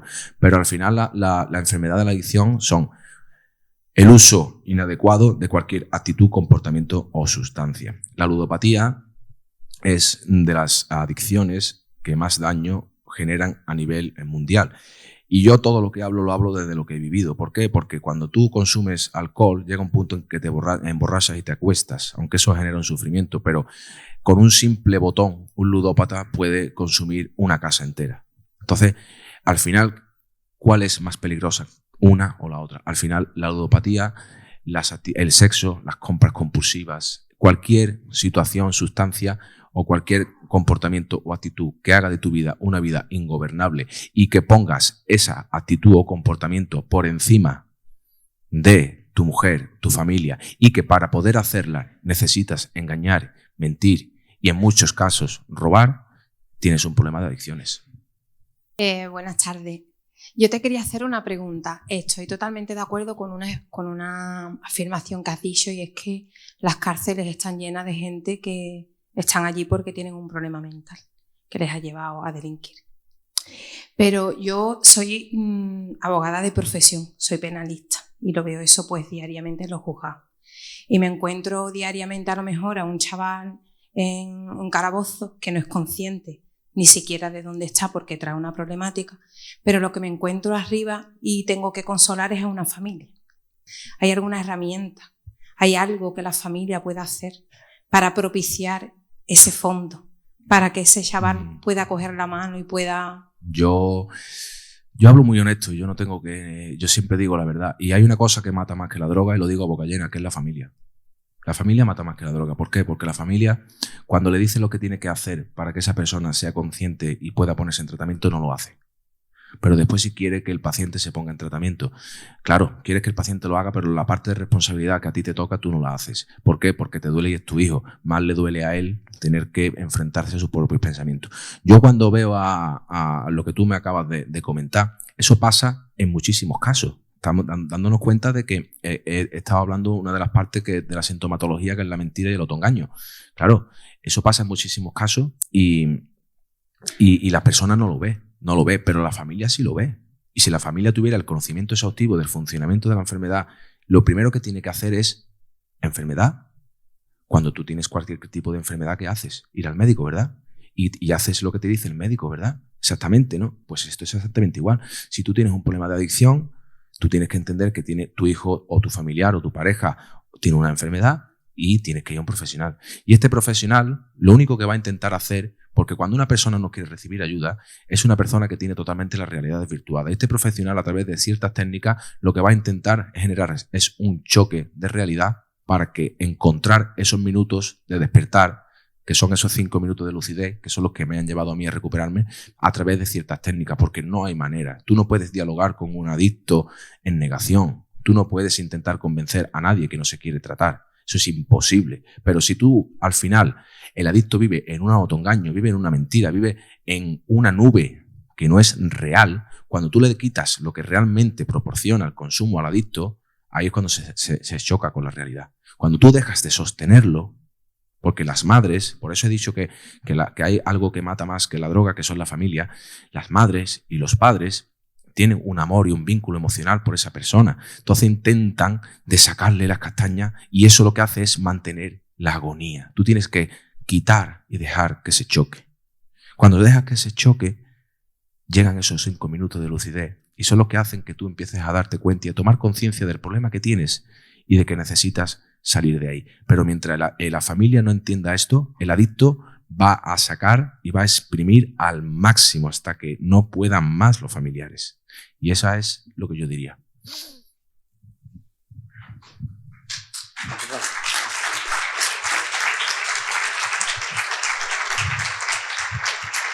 Buenas tardes. ¿Podrías decir tu nombre? Yo sí, está bueno, un poco siguiendo el diálogo y la pregunta que te ha dicho Antonia. Soy madre de una niña de 14 años. No tiene ninguna enfermedad diagnosticada, pero sí que desde los 8 años yo he detectado que hay un problema. No ha llegado al consumo de droga, o eso es lo que creemos, pero por desgracia estamos en una sociedad que, como bien has dicho, está tan normalizado que todavía algunas generaciones somos capaces de diferenciar, ¿no? Pero lo que viene atrás de nosotros no. Porque no solamente hablamos ya de droga tipo alcohol. Yo creo que la mayor droga que viene y bueno, que ya se está instaurando es esto. Y bueno, creo que es uno de los primeros, las primeras alarmas, ¿no? Porque al final es una droga que se hace en público, ¿no? Y como tú dices, no está mal vista. Se consume a diario, ¿no? Es lo primero que haces cuando te levantas, ¿no? Y antes de acostarte. Entonces, bueno, por mi parte agradecerte ese remover conciencia, ¿no? Porque, como tú has dicho, cuando los padres somos los primeros que miramos para otro lado, intentamos negarlo o intentamos sacar las castañas del fuego, pues el problema no se arregla. Pero también nos encontramos con un problema que es cuando queremos poner solución, cuando vemos que hay un problema y cuando nos encontramos que no hay medios, que nadie ve lo que tú estás viendo, porque vas a un psicólogo, vas a otro, llamas la atención, está en una edad muy mala, miles de historias, ¿no? Pero al final las madres tenemos ese sexto sentido, que sabemos que algo no va bien. Y llega el problema pues que plantea Antonia. Ellos no han tocado fondo, pero tú estás viendo que ese fondo va a llegar. Entonces, ¿cómo la familia puede hacer ese trabajo de prevención, ¿no? Un poco, yo lo llamo forzar ese fondo. Realmente no lo has perdido todo, aunque realmente te están forzando a perderlo, ¿no? Porque yo, por ejemplo, hablo en mi caso, mi hija lleva dos meses en un centro, no de tratamiento de adicciones, porque ella en principio no está diagnosticada de tratamiento de adicciones, pero sí de trastorno de conducta, ¿no? Al final todo deriva, y como tú dices, es una enfermedad mental. Sabemos que ahí hay algún problema, que ella no se ha encontrado bien y por eso su conducta, y que efectivamente si esto hubiese seguido a más, pues estoy segura de que hubiera llegado a un problema de adicciones más fuerte, ¿no? Entonces, claro, nos encontramos con que hay madres que sí somos conscientes del problema, pero no tenemos medios para... Bueno, yo pienso que los medios no es que necesitemos medios. O sea, cuando estamos hablando de a edades tempranas, en este caso como tu hija, el medio eres tú, hacerte responsable tú. Las personas, los niños no tienen conciencia, no tienen madurez al nivel que tienen que tenerlo para llegar a entender, ¿vale? Por eso siempre viene la problemática de que todos empezamos entre una edad de 12 y 16 a consumir, porque no tenemos la madurez de saber qué es lo que realmente hay. Pero la familia sí lo que tiene es responsabilidad, ¿vale? La responsabilidad es que tú has traído un ser humano al mundo, y la responsabilidad es que tú al final está en generar y en enseñar hábitos positivos. Generar lo que está bien y lo que realmente le va a destrozar la vida. Y eso pasa porque tú seas consciente de ello. Para tú ser consciente de ello, igual que has venido a la sala hoy, hay muchísimos... ahí está todo documentado, en lo cual tú puedes darte cuenta que tu hija está consumiendo conductas para tapar unas carencias. Si te das cuenta, al final, ella está siendo una persona que al final está buscando fuera algo que no tiene dentro y que necesita por y para sentir, para tapar, para proteger, porque tiene un desequilibrio mental y emocional que al final hace que actúe de esa forma. Entonces, la prevención en este caso, con la edad que tiene, si ella se está tratando, lo veo de maravilla. Pero luego es cambiando en casa. Porque al final, si tú cambias en casa, quitas el alcohol de casa, y no ves el alcohol en casa, tú te comportas bien en casa, tú actúas bien en casa, tú actúas en concordancia, en responsabilidad, a tener comportamientos y actitudes que sean sanos, eso es lo que ellos van a aprender. Yo siempre digo lo mismo, si yo a partir de hoy me pego 15 días compartiendo 2 horas todos los días con 3 jugadores de pádel, voy a terminar diciendo, yo quiero probar el pádel. Pero si yo me pego 15 días viéndote pelear con papá, me doy cuenta de que la resolución de conflictos es a ver quién puede más, y yo termino peleando con todo lo que me rodea para conseguir mi objetivo, que es llevar la razón, en este caso, ¿no? O hacer culpable a la otra persona. Entonces, la parte que a ti te corresponde, por supuesto, es seguir y guiarte por las personas que están tratando a tu hija. Nunca dejarte engañar y nunca dejarte manipular por ella. Y otra cosa que yo te diría también importante, el vínculo emocional de lo que duele una hija, que la mía está ahí, lo que duele una hija o lo que duele un hijo es algo súper doloroso. Yo creo que es lo que más duele en este mundo. Entonces, entendemos que el hacerles el camino fácil les va a hacer bien. Y en este caso, cuando, por ejemplo, esté tu hija contigo en casa y no pueda tener telefonía o no pueda tener teléfono porque el profesional ha dicho que no tenga, no puedes dejarte ni engañar, ni manipular, ni retroalimentar por ella para al final conseguir su objetivo. Y su objetivo lo que hace es perjudicarla. Si tanto queremos a nuestros hijos, hagamos lo que realmente nos toca, que eso va a hacer que al final, el día de mañana, te lo agradezca como yo agradecí a mi madre, y se lo agradezco todos los días, y se lo agradezco a mi familia enormemente, lo digo a boca llena, de que hiciera lo que aquel profesional le dijo, que era echarme a la calle. Me echaron a la calle con 23 añitos y medio, donde tuve que vivir 6 meses debajo de la calle, debajo de un puente, donde no tenía para comer, donde no tenía para ducharme. Mi madre lloraba todos los días. Pero eso era lo que a mí me ha salvado la vida. Si no hubieran hecho eso, a mí no me salvan la vida. Y eso simple y llanamente fueron las indicaciones de un profesional que le dijo a mi madre, si quieres que tu hijo se salve, tienes que hacer lo que yo te diga. Si vas a seguir haciendo lo que él te dice, se te va a morir. Tú decides. ¿Eliges que viva o eliges que muera? Pues exactamente así es como tú debes de actuar. Porque al final, en el momento en que conseguimos pasar la barrera de la madurez, conseguimos que tu hija madure y que entienda y que procese y que llegue a la realidad, ella va a ser la que te va a decir, mamá, gracias. Gracias por haber hecho conmigo todo lo que te dijeron, porque esto ha hecho que yo sea hoy la persona que soy. No es el proceso, sino la persona en la que te conviertes a través de realizar el proceso. Yo lo he pasado mal. Tu hija, yo nada más que me lo ha dicho, ya conecto con ella, ya la entiendo, porque al final las enfermedades mentales son todas iguales. Da igual que yo consuma drogas o no. Da igual que tu hija consuma drogas o no. Es el sufrimiento. Tu hija está sufriendo. No está, si te das cuenta y analizas la vida de tu hija, no está viviendo la vida que realmente ella quiere vivir. Está viviendo la vida que su conducta le está permitiendo que ella viva.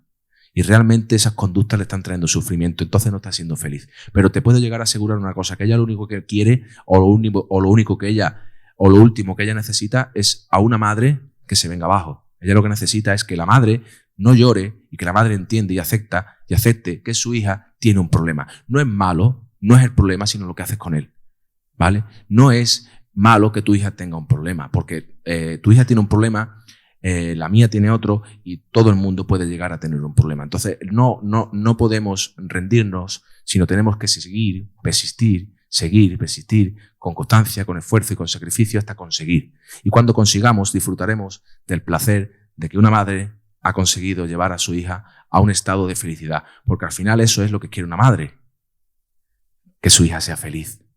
Cuando tu hija sea feliz, tú serás la mamá más feliz del mundo. Entonces, si haces lo que yo te digo, con constancia, sacrificio y esfuerzo, sin dejar a un lado, sin rendirte, no puedes rendirte, tienes que seguir. Pero desde la aceptación y desde interiorizar que tu hija tiene un problema. Y de que no te puede dar ni pena ni te puede dar lástima. Simple y llanamente es un problema que ha venido a enseñarle a tu hija algo.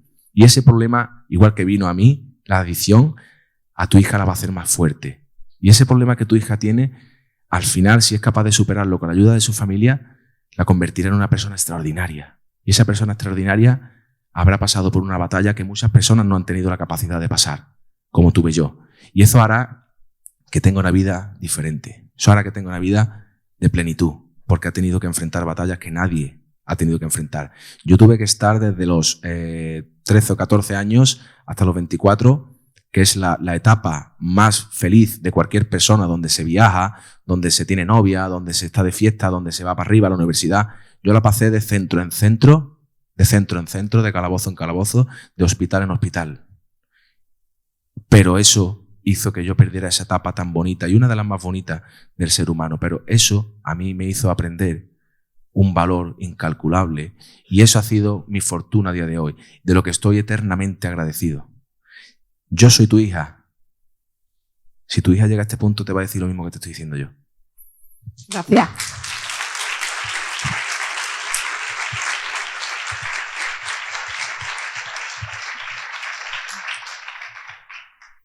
Yo soy Nuria, adicta en recuperación, llevo 5 meses.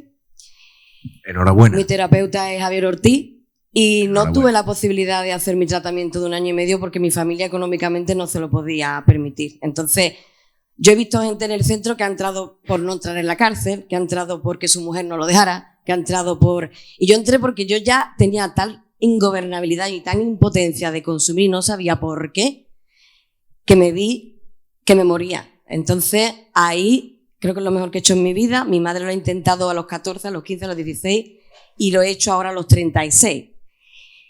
Pienso que lo debería haber hecho antes, pero... os lo digo a las madres que estéis aquí, tiene que ser por uno mismo, no puede ser obligado, porque si no es por uno mismo, al final creo que no funciona. Lo que digo es que debería de haber, a todo esto, ¿no? Yo por economía no pude pasar el tiempo que debía. Yo debía estar todavía, ¿no? Incluso creo. Me es duro, pero que mi pregunta es ¿por qué no hay ayudas y cosas para las personas que verdaderamente sí queremos recuperarnos y queremos vivir, vale, no sí, sobrevivir, vivir? Hay mucha gente que dice que las instituciones no invierten la economía que hace falta en el tratamiento de las adicciones para que hagan tratamientos gratuitos o que nos ayuden. Dedicarse a las adicciones es muy complicado. Las personas que me conocen y que viven conmigo, yo estoy 24/7. Eso no hay quien lo pague. O sea, eso no tiene precio, porque es mi vida dedicada a ellos. Igual que tu terapeuta, que es amigo mío, que yo también lo conozco, 24/7 dedicado. ¿Cuánto valdría eso? ¿Cuántos adictos hay? No habría dinero en el país para pagar gente como nosotros ayudando a las personas a un 24 de Navidad a las 3 de la mañana. No hay dinero. No hay dinero y luego no es que no haya dinero, no hay vocación, ¿vale? Porque esto es una enfermedad del alma. Para tú tratar una enfermedad del alma tienes que tener la compasión, no unos estudios.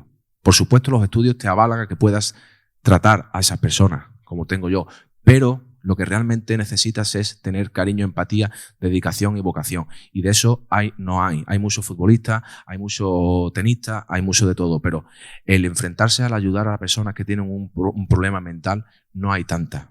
Y obviamente no se podría ni pagar porque es imposible. No vas a encontrar a nadie que tú puedas contratar en un sistema sanitario público que esté con su hija cuando nació, que fui yo el primero que la cogió porque la madre estaba con la cesárea, recién nacía con 5 minutos de vida con un teléfono en la oreja, quitando un tirón. Eso no lo vas a encontrar. Eso no está pagado, eso no tiene precio. Entonces la implicación viene de la profesionalidad y lo que recupera es la profesionalidad junto con la implicación. Y cuando tú te das el 100%, al final esos son los resultados. Pero no podemos pedirle al sistema algo que el sistema lo que podía hacer era dedicar más dinero para poder a aportar algo a los tratamientos de esas personas. ¿Vale? Si el tratamiento vale 10 euros, que ponga por lo menos 2. Hasta ahí sí. Y te animo a que sigas en tratamiento. Buenas, mi nombre es Luis Carlos, ¿no? ¿Cómo podemos despertar conciencia a personas que tienen más de 50 años, que están chapados a la antigua, que las creencias no son las de hoy y piensan que somos unos viciosos, somos unos yonkis o somos que nos hemos ido a la mala vida? Bueno, yo te diría que ¿y por qué hace falta despertársela?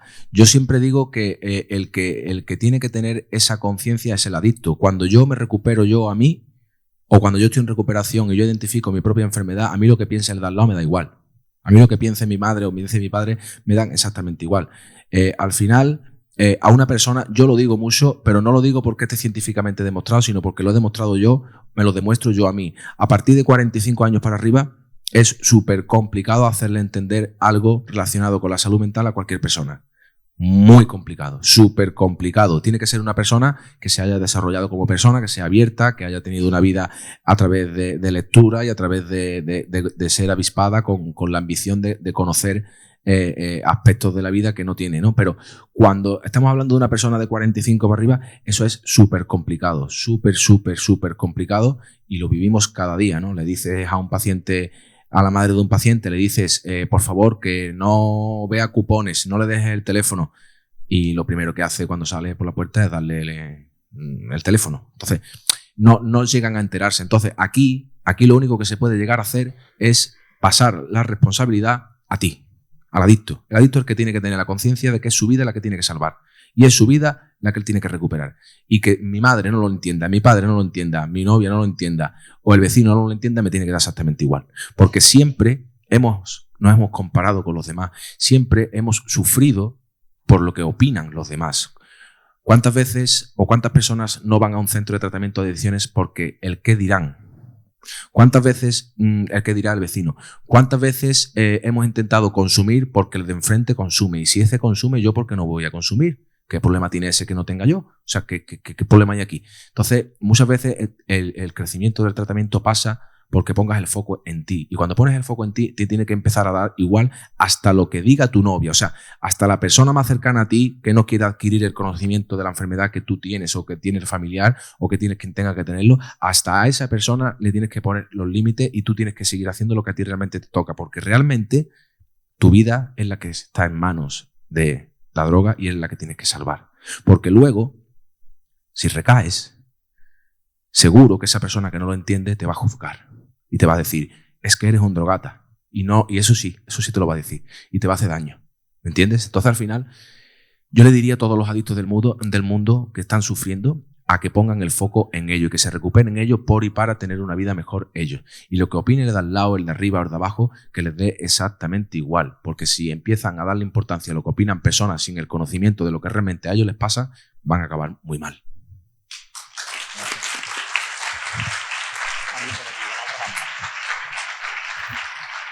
Voy a intentar seguir un poco el orden, de arriba para abajo. Buenas tardes, Alejandro.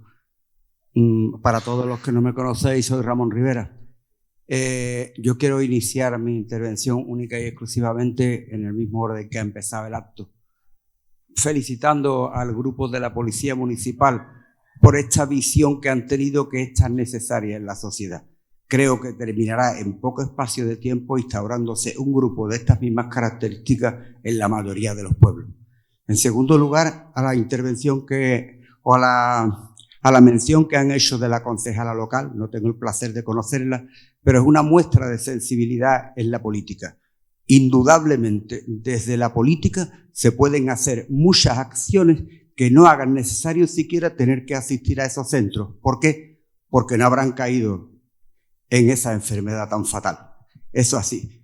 Y ahora tengo unas palabras para tu mentor. Decir que afortunado y qué mente tan lúcida tuvo cuando te invitó a tomar ese café. Porque de ahí es donde ha salido este acto.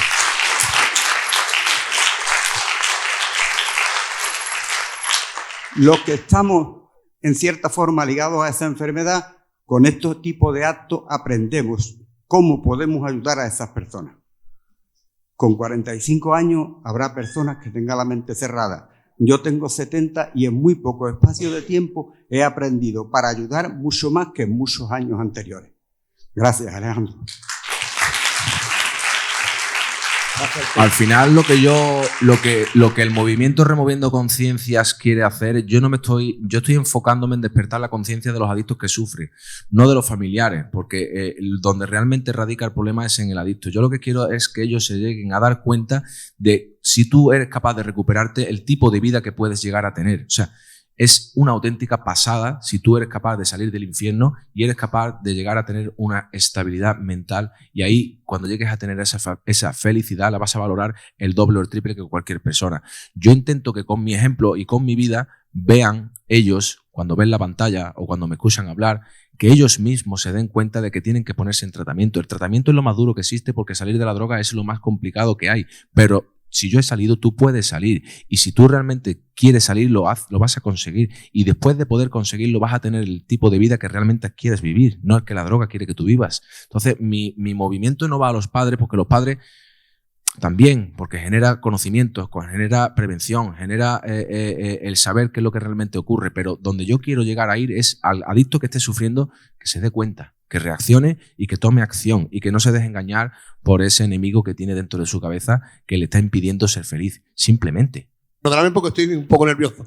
Yo me siento identificado contigo. Yo me he llevado 25 años luchando contra la droga. Yo estuve en Proyecto Hombre Sevilla hace 20 años, me quité de la droga. A los 8 años volví otra vez a recaer. Y he estado, igual que tú, de centro en centro, he estado en la calle, he estado en el calabozo, he estado a punto de entrar a la cárcel, hasta que un día toqué fondo. Y yo no lo he hecho por mis padres, yo lo he hecho por mí. Porque es muy duro que una madre te diga, quiero ver a mi hijo muerto antes que drogadicto. Y la mía me lo ha dicho. Y yo estaba deseando que mi padre se quedara dormido para yo quitarle dinero de la cartera. Y gracias a Dios un día se me encendió la bombilla porque es lo que yo digo, los que tenemos esta enfermedad somos del porrocito, como yo digo. Y ya hablé con mis padres y digo, me quiero un centro. He cambiado de amigo, hay que ponerse muchos límites, claro, y quitarse de muchas cosas que te gustan, la noche, el alcohol y todo eso. Ay.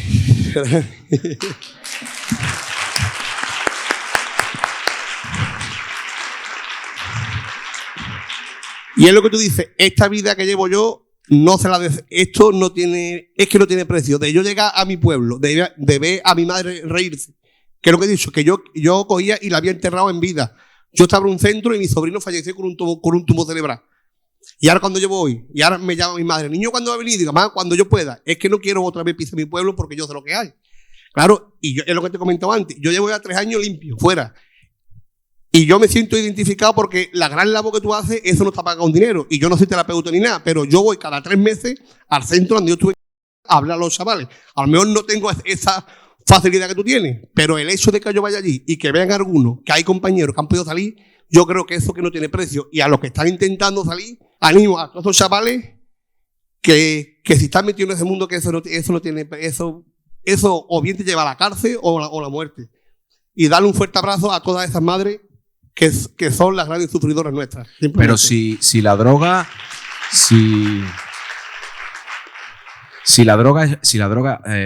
un engaño, la droga es una mentira. O sea, caemos por la debilidad de las carencias y las inseguridades que he dicho antes, pero realmente tenemos distorsionado por completo lo que es convertirte en una persona de valor y lo que es disfrutar una vida plena. Y nos han engañado diciéndonos que a través del consumo vamos a ser felices. Y es una mentira, es una trampa. O sea, es una mentira y es una auténtica trampa. Como realmente se vive las emociones, como realmente se disfruta de la vida estando limpio y sereno. Nosotros tenemos una frase que todos los recuperados siempre decimos, que si realmente quieres vivir drogado vive recuperado, porque esa es la mejor manera de disfrutar y descargar dopamina a través de sentir. Cuando tú sientes, no te hace falta nada. Cuando tú tienes la intensidad de saber, de disfrutar y de sentir, sin la necesidad de consumir ningún tipo de sustancia que te altere el estado emocional, ahí has encontrado la felicidad, porque dejas de perseguir algo que realmente no necesitas. Y cuando dejas de perseguir algo, empiezas a soltar. Cuando sueltas, empiezas a fluir. Y cuando empiezas a fluir, empiezas a valorar el presente. Cuando empiezas a valorar el presente, dejas de preocuparte por el futuro y por el pasado, y por el voy a tener o no voy a tener. Y ahí es cuando realmente te empiezas a dar cuenta de la mentira en la que estábamos. La mentira en la que estábamos, que es la que nos han engañado, que es consumir sustancias, compras, actitudes, sexo, ganar, quedar por encima de la competitividad. Todo eso nos genera sufrimiento, frustración y nos hace daño y nos hace sufrir. Entonces, cuando tú realmente consumes drogas, sientes un placer. Pero si tú eres capaz de conseguir ese placer de sentir sin consumir drogas, has llegado a un nivel superior al del 99% de la población.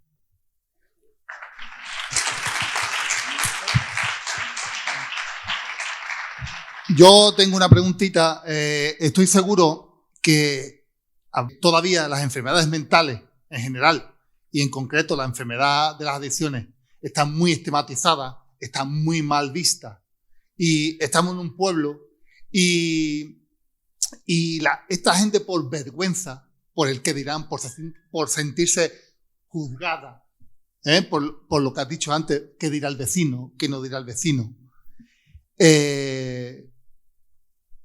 Bueno, no hay una sensibilidad a esta enfermedad, no hablamos abiertamente de ella, porque si estoy malo del corazón, mira, vengo del cardiólogo y lo veremos muy normal, pero casi nadie dice, es que tengo un trastorno mental y vengo del psiquiatra y tengo que ir al psicólogo. Todavía hay mucho miedo a hablar de las enfermedades mentales.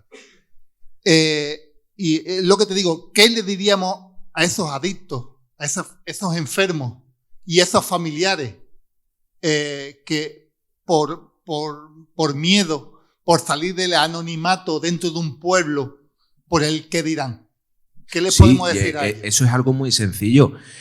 Ese familiar que está dándole más valor a la palabra de alguien que no conoce que a la realidad del problema que hay en casa, esa persona tiene un problema también. No hace falta por problemas de carencia, o sea, no hace falta tener una enfermedad mental para tener al final y darse cuenta.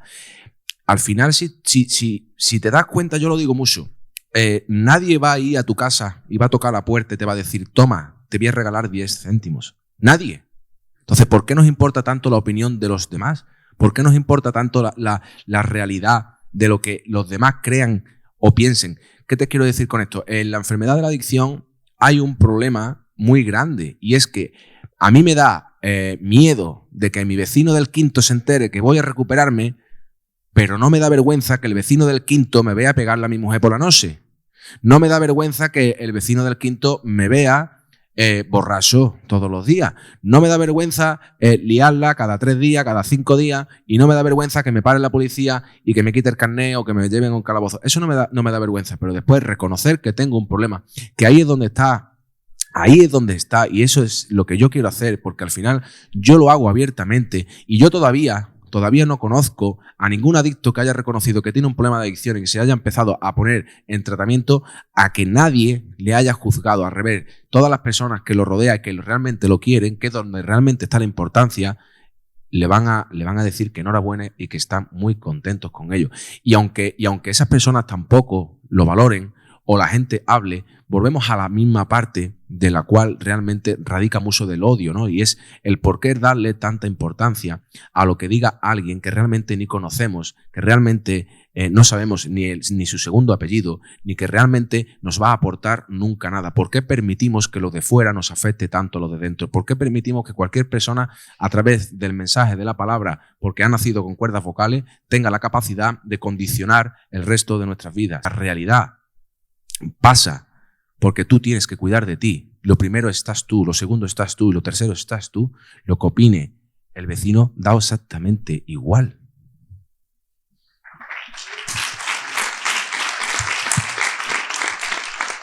Buenas tardes, soy Jesuli, soy adicto recuperado también. Darte las gracias, porque gracias a ti puedo decir que soy una persona recuperada y mi pregunta es ¿cómo ha cambiado la vida de tu familia después de tú haberte recuperado y qué deberían hacer las personas que están aquí o los familiares de adictos que están aquí para poder estar igual que tu familia? Mi familia cambia igual que la tuya. Cuando tú tienes un problema mental al cual no le pones solución y empiezas a hacerle caso, lo destrozas todo y te conviertes en la oveja negra, te conviertes en el despojo de la familia. Pero cuando tú tomas acción y empiezas a recuperarte, empiezas a responsabilizarte, porque al final cuando nos ponemos en tratamiento tenemos una virtud muy grande que no tienen las personas que no tienen este problema, y es que nos metemos en una sala de terapia en la cual nosotros le llamamos el quirófano de las emociones. Aprendemos a vivir, nos enseñan a crecer como personas, que son cosas que las personas que no tienen esta enfermedad no van a pasar nunca. Entonces empiezas a convertirte en el pilar fundamental de tu familia y empiezas a darle la vuelta a la tortilla hasta llegar al nivel de que eres tú el que apoya, eres tú el que ayudas y eres tú el que se ha convertido en el pilar fundamental de tu vida. Mi familia a día de hoy, para mí, yo estoy súper agradecido de la familia que tengo, porque yo siempre lo digo y lo voy a decir siempre, yo sin mis padres yo ya llevaría tiempo muerto. O sea, mis padres para mí y mi familia para mí lo han sido todo y son los que ellos me han salvado la vida, porque ellos son los que no se han cansado nunca de ofrecerme la ayuda. Entonces yo se lo debo todo y mi familia está de mí a un nivel de orgullo que roza la locura. O sea, el verme visto en la calle tirado o el verme visto en una cama de un hospital lleno de cables muriéndome por sobredosis, al verme ayudar a personas, al verme a hablar de la adicción y salvarle la vida a otras personas, te convierten en algo que ya va mucho más allá del problema mental, ¿no? Y es la capacidad que tiene el ser humano de convertir sus peores batallas en su mayor fortuna. O sea, cuando tú ves a alguien que lo ha pasado mal, cuando tú ves a alguien que ha sufrido y ves cómo ha tenido la capacidad de salir de ahí, de poner el trabajo, de aplicar cada día hasta llegar a conseguir convertirse en una nueva persona, da igual de dónde venga, si ha sido enfermo, adicto o ha sido cualquier otra cosa, eso es de admirar y eso hace, no en tu familia, sino en todas las personas que te rodean, genera un impacto y te creas y te conviertes en una persona vitamina, en una persona de valor, en un ejemplo para los demás. Y al final eso hace que tu familia te admire. Mi madre es la persona que yo más quiero y es la persona que no para de decirme todos los días lo orgullosa que está de mí, de que me ha visto en no sé dónde, de que me ve en no sé cuánto, de que no sé qué, de no sé cuánto. Y yo, no es que ella me lo diga, es que siento el orgullo de que mi madre al final ha visto ha temido por mi vida, e incluso le dijeron una vez que me moría, hasta a verme aquí a día de hoy, ha visto la capacidad del tipo de hombre o del tipo de hijo que realmente tiene, ¿no? Y al final mi familia está súper orgullosa de mí, igual que está la tuya de ti. Pero no es porque tengamos un problema mental, sino cómo hemos tenido la capacidad de afrontarlo. Ahí está la realidad, es cómo hemos tenido la capacidad de salir de ahí. Tú sabes muy bien, igual que yo, la cantidad de gente que terminan sin recuperarse, que abandonan un tratamiento y que terminan muertos porque no han tenido esa capacidad. Tú y yo sabemos lo especiales que somos. Como siempre solemos decir que solo los valientes deciden realmente regresar del infierno. Solo los valientes deciden seguir y persistir hasta conseguir. Y eso hace de nosotros personas muy especiales. Y eso hace que tu familia esté súper orgullosa de ti y eso marca un antes y un después. Y eso hace que tus hijos se críen en una vida en la cual te conviertes en un pilar fundamental para ellos, porque han visto cómo su padre ha luchado por su vida y ha conseguido resucitar del infierno, resucitar de entre los muertos y regresar del infierno. Entonces, ya no es tu familia, ya es todo lo que te rodea. Y luego, por supuesto, entra una parte fundamental en la cual cuando tú te recuperas, y ellos, porque ellos saben bien si te has recuperado o no. ¿Cómo lo saben bien? Cuando sueltan los miedos. Cuando realmente te ven funcionar por la vida y están viendo que tú estás bien. Cuando ellos ven que tú estás bien, ellos se relajan y ellos empiezan a disfrutar de ti, solamente con el mero hecho de verte bien. O sea, cuando el mero hecho de verte estando bien, siendo constante, viéndote, porque como te han visto, a como te ven, ya ellos son felices, sueltan los miedos, empiezan a confiar, empieza lo que es la tortilla a darse la vuelta, porque ya tú empiezas a ver las carencias que ellos tienen y ellos empiezan a ver en ti las carencias que tú has solucionado, e incluso ellos ya te empiezan a pedir consejos de cómo gestionar, de cómo hacer, y es una pasada. Esa es la magia del tratamiento y esa es la magia de la recuperación, es una auténtica locura. Entonces, al final, yo diría que para mí, un adicto que tiene la capacidad de seguir y persistir hasta llegar a recuperarse y después de recuperarse, mantenerse en recuperación y seguir creciendo como persona, yo diría que para mí sois todos superhéroes. ¿Por qué? Porque yo sé de las tinieblas, yo sé de los pensamientos negativos, intrusivos, yo sé de lo que la droga ha hecho con muchísima gente. Y si no lo ha hecho con nosotros es porque hemos tenido capacidades y hemos puesto la fortaleza necesaria. Entonces, siempre serás el orgullo de tu familia por encima de cualquier cosa. Vamos a hacer 3. Tenemos 3 más. ¿A mí? Hola, buenas tardes, Alejandro. Ya nos conocemos. Y nada, ante todo, antes de hacerte la pregunta, me gustaría agradecer al equipo Romeo. Sobre todo, principalmente, sin menospreciar, porque no había tenido contacto directo con Mershow, pero sobre todo a Javi. Darle las gracias a Antonia, porque si no, mi hermano, que es un enfermo, hoy en día estaría en la cárcel y no estaría en recuperación. Darte las gracias a ti, porque gracias a ti mi madre está consciente de ahora de que mi hermano tenía un problema mental, cosa que llevo muchos años intentando hacerle ver, y desde fuera, por mucho que lo intente, es muy complicado que una madre acepte eso. Yo siempre he sido la mala de la película en la familia, la oveja negra. Siempre se decía que era cuestión de celos, porque yo intentaba ayudar a mi hermano a salir del pozo donde se estaba metiendo. Yo simplemente, por amor a la hermana, lo que quería era que él no entrara donde estaba entrando. Y yo lo que quiero hablar es concienciar a algún familiar aquí, si tienen algún familiar que nos busca ayuda y tal, que hasta que ellos mismos no se den cuenta y caigan al suelo y crucen esa línea, como bien has dicho antes, por mucho que la persona que está al lado intentando tirar, y esa frustración que te genera como hermana, como hijo, como mujer, como quien sea, hasta que el mismo adicto no lo vea en sí, no se pone remedio. Desde fuera no se puede poner remedio hasta que él mismo no toque fondo. Y lo que quería decirte con esto es que es un poco de impotencia por la familia. Sobre todo mi madre, la pobre, desconocía, o no quería ver, o miles de cosas, pero la impotencia que se siente de intentar ayudar a esa persona, de coger citas en drogodependencia, citas en psicólogo, que el adicto no acepte la ayuda, bloquear a tu propio hermano en el teléfono, no abrirle la puerta de tu casa, cerrarle las puertas, dejarlo que caiga y que nunca lo veas caer, y que es complicado. Y a mí ese día que tuve un WhatsApp con Javi, que él me dijo, estás salvándole la vida a tu hermano. Siéntete orgullosa porque estás salvándole la vida a tu hermano. Yo con ese WhatsApp sentí esa empatía, eso que yo cada vez que hablaba con alguien me decía, que ya se te está yendo la olla con tu hermano. De verdad que te está arrastrando en su adicción y está yéndote detrás de él. Y yo decía, pero es que mi hermano tiene un problema mental. Si mi hermano lo conozco yo desde pequeño, si mi hermano es medio tonto, yo siempre le decía, es que mi hermano es medio tonto, era el mayor de los 3, y ahí la que tenía la más maldad de la casa era yo. Mi hermano no está bien para llegar a mi hermano donde ha tenido que llegar.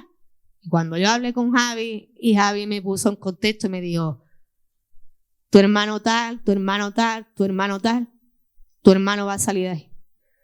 He ido a visitarlo ya 3 veces, Alejandro, y la charla esta, que es un medio tostón, que estoy muy nerviosa, que lo mismo no tiene ni sentido lo que estoy diciendo. He ido a ver a mi hermano 3 veces ya, visita al centro, y mi hermano es otra persona. Que él es un enfermo. El adicto va a odiar a la persona que más quiere ayudarlo. El adicto va a odiar a la persona que se interponga entre el consumo y ella. O sea, si tú eras la persona del vínculo familiar que decía la verdad, esa era la persona que más rechazaba, a la cual más odiaba y de la cual intentaba expulsar de su círculo, de su vínculo. Hay algo que no estoy de acuerdo en lo que me has dicho, en que hay que dejarlo. O sea, cuando un adicto no quiere, no hay que dejarlo, porque muchas veces dejarlo puede conllevar a que entre en la cárcel o se muera. Hay que actuar, ¿vale? No es dejarlo. Cuando tú eres consciente. ¿Ellos no te dejan actuar? Sí, pero actuar no hace falta actuar desde frente. O sea, tú le cortas. Cuando hay un adicto, el adicto al final, cuando tú le cortas todo lo que lo alimente a llegar al consumo, cuando tú le cortas todos los vínculos y no lo dejas caer, y al revés, lo dejas caer con el simple hecho de tú apartarte, ya empieza a despertar conciencia. Cuando ya ven que tu familia se aparta de ti, pero para eso la familia se tiene que alinear. Si la familia no se alinea y tú le quitas, pero va tu madre y le da, estamos haciendo que la culpable seas tú, no él. Porque si mi madre me da a mí es porque mi hermana se está equivocando. Entonces al final, el tocar fondo hay que tener mucho cuidado, porque hay muchas personas que su fondo ha sido la muerte, o ha sido la cárcel, o ha sido el psiquiátrico, o ha sido quedarse vegetal, o ha sido locura, ¿no? Entonces, cuando tú te das cuenta de que para que tu hermano se ponga en recuperación, tú lo que tienes que hacer es apartar de él todo lo que tú le puedes proporcionar para que él siga consumiendo.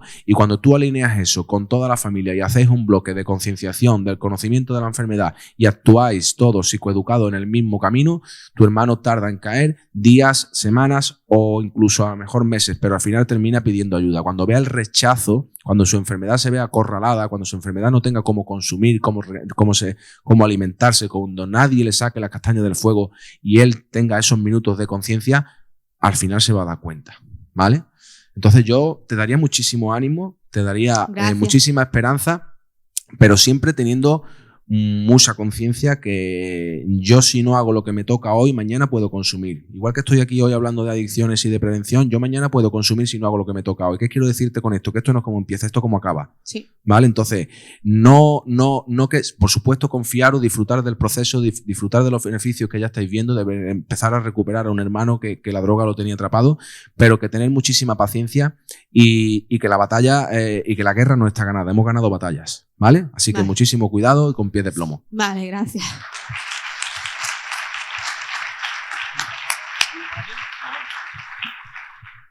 Vamos, y nos quedan dos. Por aquí tenemos un veterano de los buenos, grande. Buenas. Hola, soy José y me gustaría que explicara a esas personas que no se quieren recuperar los medios que tiene la clínica para ese familiar que se recupere, sin llegar a morirse ni a quedarse sin posibilidad de recuperación. Bueno, hay un método que se llama, bueno, yo soy titulado en ese método, que es la intervención familiar. La intervención familiar es un modelo que actúa en personas que no quieren recuperarse, ¿no? ¿Y cómo actúa?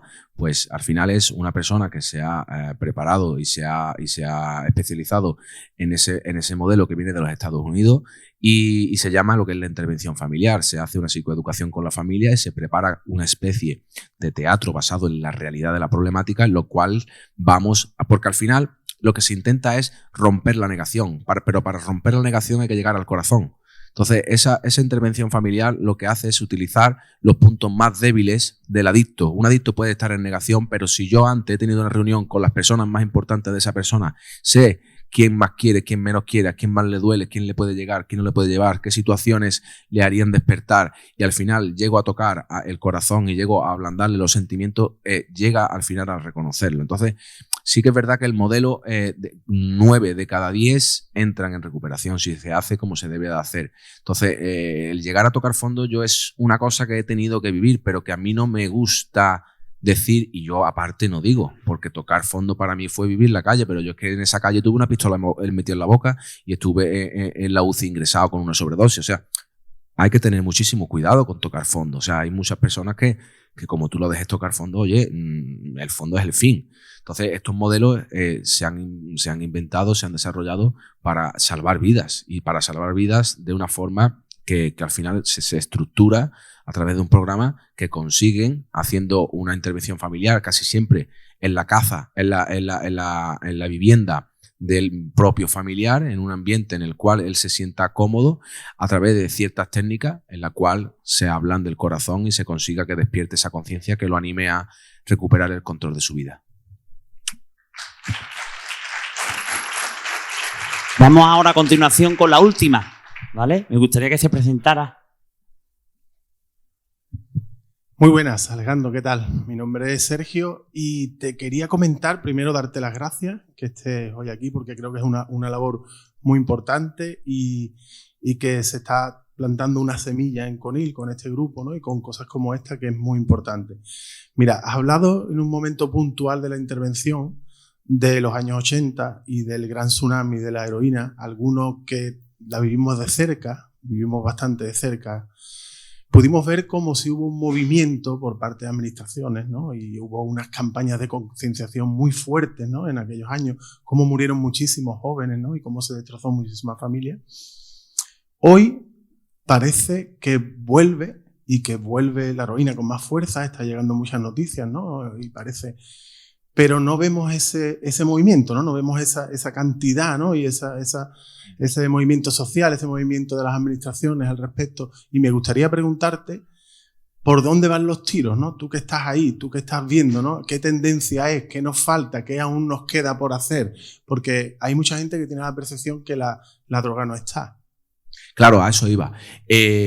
Yo lo dije el otro día en Antena 3, ¿no?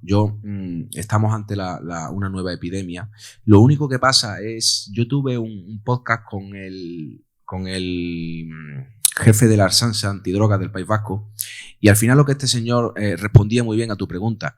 El que diseña las drogas, los narcotraficantes, lo que han hecho ha sido evolucionar la capacidad del consumo, porque lo que pasó en los años 80 no quieren que se vuelva a repetir. Entonces han creado un sistema de consumo en el cual el adicto sufre en silencio, pero puede llegar a tener trabajo. O sea, tú vas a mi clínica y no pensarás que ninguno de los que hay ahí son adictos, porque tienen un aspecto impresionante, no tienen ningún tipo de problema. Entonces, este señor lo que decía es que ya no querían junkies que robaran cassettes de cosas, y que al final eso creara una repercusión social que fuera contra ello. Entonces, ¿ahora qué pasa? Ahora se está librando la batalla en los hogares. Entonces nadie se está dando cuenta.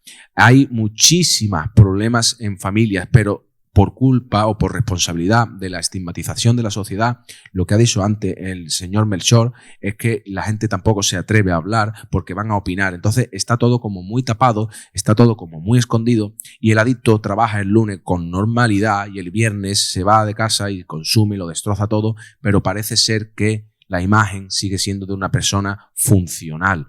Entonces, como yo realmente lo veo, al final yo estoy aquí hoy, ¿vale? Yo estoy aquí hoy y yo he creado el movimiento Removiendo Conciencias porque yo esto que tú acabas de decir lo estoy viendo y lo vi y empecé a no preocuparme de lo que hicieran lo que hiciera el gobierno ni lo que hicieran los políticos, sino empecé a ocuparme de lo que podía hacer yo y a aportar mi granito de arena para despertar el mayor nivel de conciencias, para decir lo que yo suelo decir, que yo le he declarado las guerras a las drogas y no me voy a callar hasta que la enfermedad de la adicción y las personas empiecen a darse cuenta de que si realmente quieren ser felices, dejen que por ese camino no es.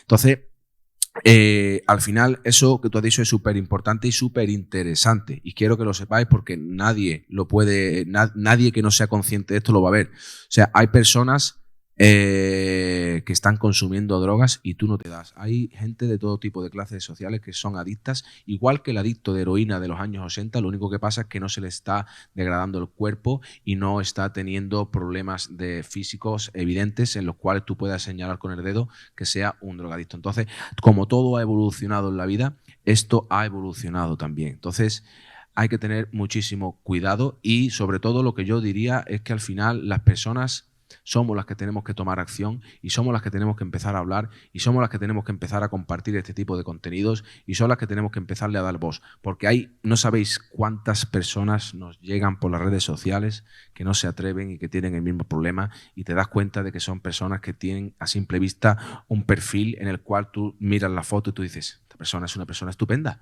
No, pues esa persona está sufriendo, la madre de esa persona está sufriendo, el padre de esa persona está sufriendo, la novia está sufriendo y él está sufriendo. Entonces, pero te das cuenta, lo ves y tú dices, joder, si el tío está genial. No, es igual de adicto. Es igual de adicto. Entonces, espero que te hayas respondido a la pregunta porque me gusta muchísimo que me la dejes eso. Además,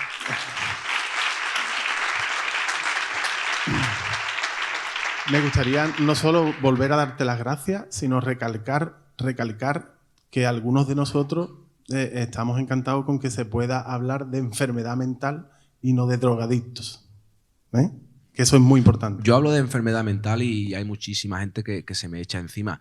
Pero, ¿quién diagnostica la enfermedad mental? Yo veo como enfermedad mental algo que yo he padecido que no he podido controlar. Cuando hay una enfermedad que entra en tu cuerpo, entra algo que tú no puedes controlar. Simple y llanamente le puedes poner tratamiento. Entonces, cuando mi enfermedad entra en mi cuerpo y mi enfermedad empieza a desarrollarse, empieza a actuar como cualquier tipo de enfermedad. Empieza a hacer cambios sin yo poder controlar. Empieza a consumir actitudes y comportamientos sin yo poder controlar.